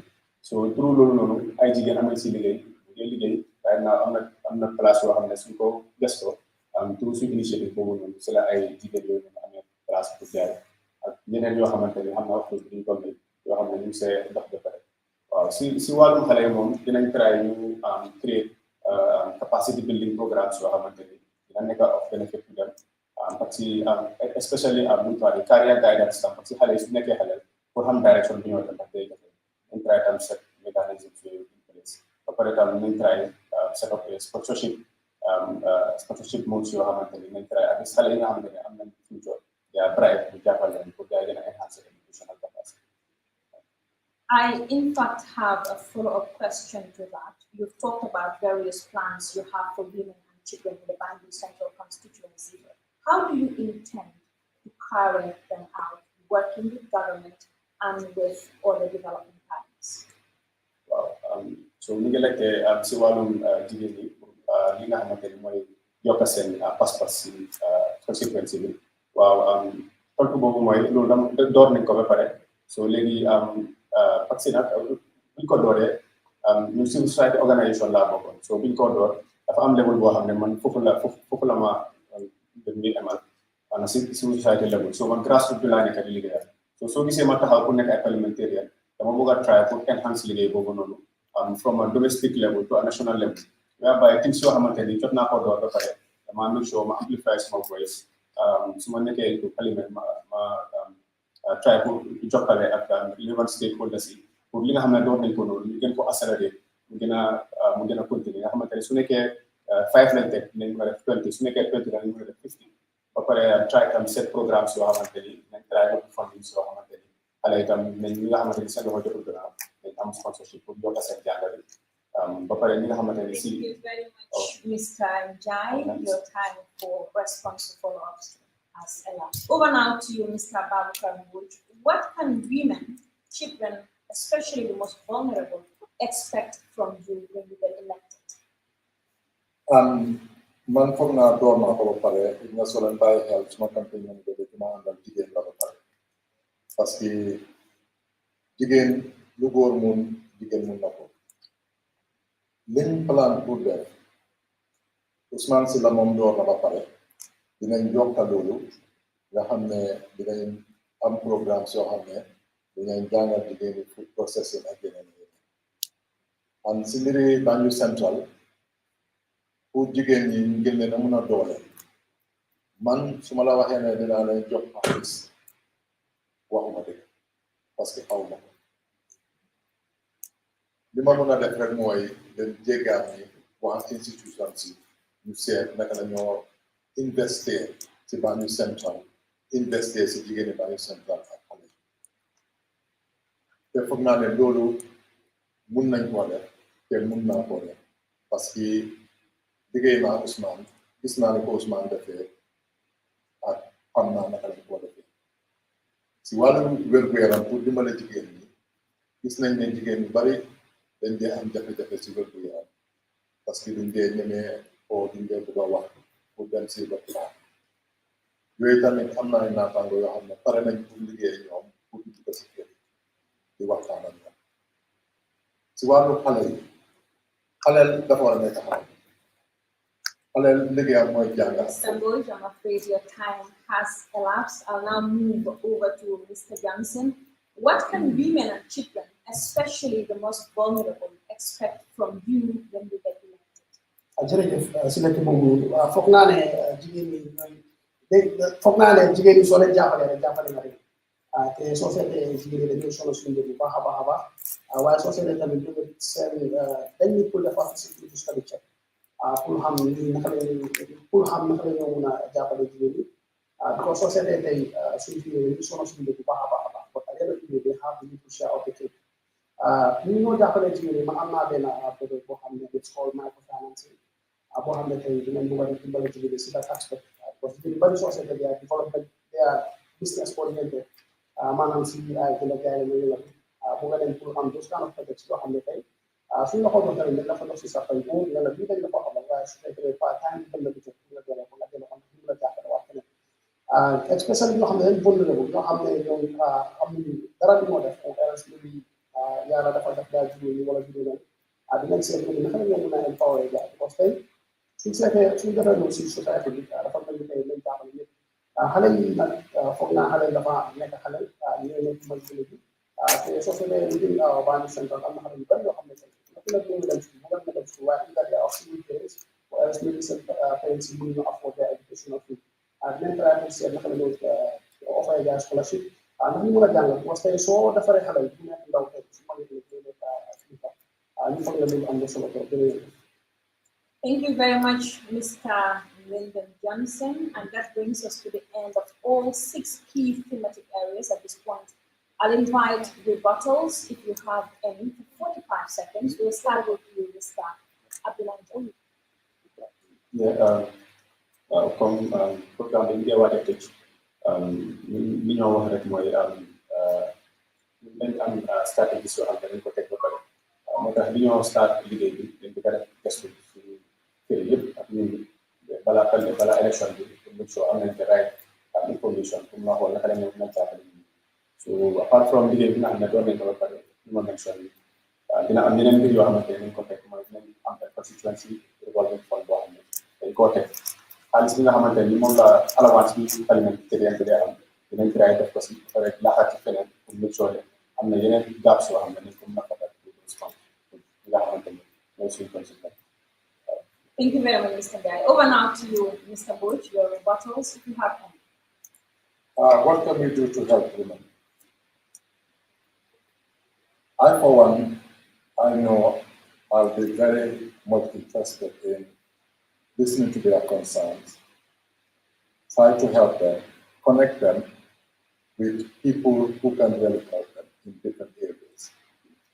And we think that as long as we give them money, they are happy and satisfied. Building up a nation is more of education, awareness, sacrifice. That is how we can help women. Make them aware that they are part of. Your time has elapsed, Mr. Bush. Thank you very much. Mr. Johnson, your rebuttals, if you have any. Very much. I don't think I have any voter because if I understand the word voter is to say something that you open say that you think it's your card. So the end that would be evident. And that does it for all 6 key thematic areas. Now we invite these 2 gentlemen to give us your closing remarks. And please be reminded that you can do so in any local language of your choosing. And you have 2 minutes to do so. We start with you, Mr. Johnson. Assalamualaikum warahmatullah. Mbooloo mi askan bi maa ngi naan leen daal di leen gërëm. Di wax ne tey solution ba taxaw fi tey dafa nekk tamit dañoo dem si élection yoo xam ne élection yu am solo la. Te élection yi yéen a ngi tànn si koo xam ne bëgg naa nekk si léegi tey pour the next 5 years. Te foog naa ne next 5 years yooyu waa ñu fàttali mooy nekk waa yoo xam ne ñu la wuli doxalee seen ñoom ñu ñoo doxalee ak ñu doxalee seen yeneen ak ñoom suuf foog naa dafa am solo trop pour ñu tànn koo xam ne soo ko fa tegi waa ñu fàttali da ngeen si seen boppa da ngeen si seen boppa su ko defee ay développement tam ñu dina fekk am nañ sax ay waa yoo xam ne dafa leen leen pour wane naka la di doxee di leen jaajëfal di wax ne ñu ngi fi si foofu lañ nekk te bokk nañ si ñi nga xam ne ñu ko demoon place bi te foog naa ne tamit soo waxee ne léegi dafa nekk place boo xam ne tamit ñu tëral ñu wax te foog naa ne soo amee la legal background as to naka lañ ñuy doxalee lu waa ak waa li ñu wax foog naa ne dina mën a jaaxale trop maa ngi ñaan waa Banjul Central pour ñu jël seen carte yi topp ko ndax su ko defee problème suñu nekk di fii Banjul Central ñu ko saxaaw for consideration ndax su ko defee next time next year ñu toog ak ne waa suñu xamoon man naa jaajëfal leen sant leen gërëm ñu kontaan nañ trop wax suñu idée wax suñu xalaat si naka lañ foog ne dañoo ñu di wax ak ne rek ne benn place la ñu nekk waaye moo have different angles boo xam ne foofu lañ foog ne suñu ba jàllee dinañ mën a def ñu raay waaye dana tuddee liggéey lépp si house bi la te ñu fàttali understand ko ñu ko am si foog naa am na solo trop maa ngi naa jaajëfal leen gërëm leen sant thank you very much. Thank you very much, Mr. Lyndon Johnson. And over now to you, Mr. Bob Hermich, your closing remarks in 2 minutes. Si jamono bi ñu toll nii mooy pour ñu tànn député koo xam ne moo leen nekkal si pencum ndaw dañu war a tànn si dalil fal si dalil suñ ko defut ëllëg dañ ko rëcc te li ma gis muy xew xaw ma ndax yéen tiital na waaye man tiital na torop politique bi door na xaalis baa ngi mel ni tukku si gën a si dëkk ku la xamut musulaa gis ñëw fekk la nga toog mu jox la $200 ne la sànni kooku lim laa wax dafa xayma sa àdduna yépp ne juróomi at sa àdduna $200 la jaar soo ko bàyyee xel $200 boobu noonu at bu nekk mu ne sa àdduna $40 la jaar $40 boobu soo ko bàyyee xel at bu nekk bés bu nekk 11 gudus moom la xayma ne moom la sa àdduna jaar buñ sàgganee na den jël $200 boobu noonu def suñ kàtta yi fuñ ko war a def ëllëg di nga ko rëcc parce que jaay nga sa ngor jaay nga sa askan jaay nga sa doom yi jaay nga yëpp ngir $200 bi nag ku la yàpp te fekk la nga toog mu xayma sa àdduna ne yow sa àdduna yëpp $200 mu jox la ko jëlal mu si boole woon waaye su bés ba jotee amal fayda bu toll noonu yow tamit nga wan ko ne ko man suma kàddu du ko jaay ku ñëw pour laaj leen partage laaj ko lan ngay ñëwaale lan nga teg ci table bi naka ngaa def li wécc suma àdduna ak suma njaboot ak waa ko loolu moo tax ñuy fal bi waaye nag ku fal si yaa ma neex di nga am bi ma tey te xam nga foo ko jooy. Mr. Mboch, thank you very much. Over to you, Mr. Abdullah Njai, your closing statement in 2 minutes. ñu gërëm di sant ñëpp ñu attend important bi pour wane rek ne ñun ñëpp ñu ngeen gis ni nekk fii nii yombul waaye ndi comme liñ am nag comme suñu boppa comme ne am nañ right stratégie bi luñ firnde moo mën a yóbbu suñu gox moo mën a yóbbu suñu réew moo tax ñu bàyyi suñu soxla yëpp daan di waroon nañoo fekk si fii bi ñuy campagne dañ ñëw fii nii si nekk li nga xam si xalaat nga mun ko share ak nit ñi su ko defee ku nekk li nga mën a am kan informe vision parce que li nga fii ne noonu la sa mbir war a taxee politique bi start na nag comme ni ko waxee xaalis bi dina tasaaroo waaye dañ war a bàyyi xel dara ñu nekk is high time ñu choose leaders according to competence ñu choose leaders yoo xamante ni yàgg nañ faa nekkal seen ñu choose leaders yoo xamante ni dañ upright parce que dama dee dégg wax bu bëri ñu naan politique du diine waaye loo xam ne du diine ba pare sooy taxaw ñu jox la alxuraan wala bible pour nga waar nga loolu du diine so problème bi mooy ñun suñ moral setting understand with regards to politics moom lañ war a change suñ ideology in terms of how we represent the people parce que loo xam ne jàppaloo ko diine donc kon da nga nekk ni nasal so it's high time politicians yi tam ñu change seen xalaat waaw ñi nga xamante ne ñoo seetaan nag especially Banjul Central Residency seen doom la seen xarit di ndaw Abdoulaye Ndiaye réewu leen man bépp yaa ngeen maa gis si ground bi bu ma nekkee xale man ñëw ma di ut carte ne sànni leen ma defal leen lii man dama yàgg di def ngeen ko gis te ku ñëw Banjul naa la mën a wax ne def naa ko lii ak lii ak lii ak lii kon it's high time suñu carte ñu ko jox li nga xamante ni jox nañu añ jox nañu ndewoo jox ñu añ kon nag suñu liggéey reer sañ nañ ko bom waaw foofu laay tijjee suma kaaru bi di gërëm tam di sant organisation di jégalu tam si anything loo xamante ni wax nañ ko loo xam ne gën a wut noonu ngeen jégalu si wax yombut waaye nag suñ xalaat lañ mën a tasaare jërëjëf.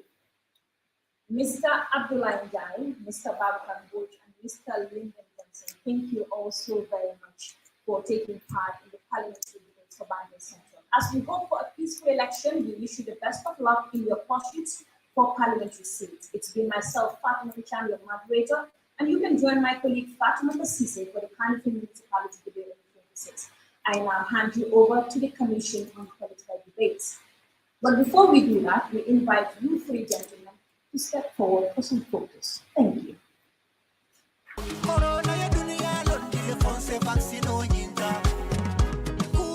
mun tata famo million jama wala le nyim pengota coronavirus musasa sotoringol si andin amala nyim mukelati wala nyim musulati amal sibo nyoto mo wini jama fata findu banko kan wala le nyim sasa soto andin ay faale coronavirus man jaral soto bari fanan akiba dima mumunti ay pengu soto le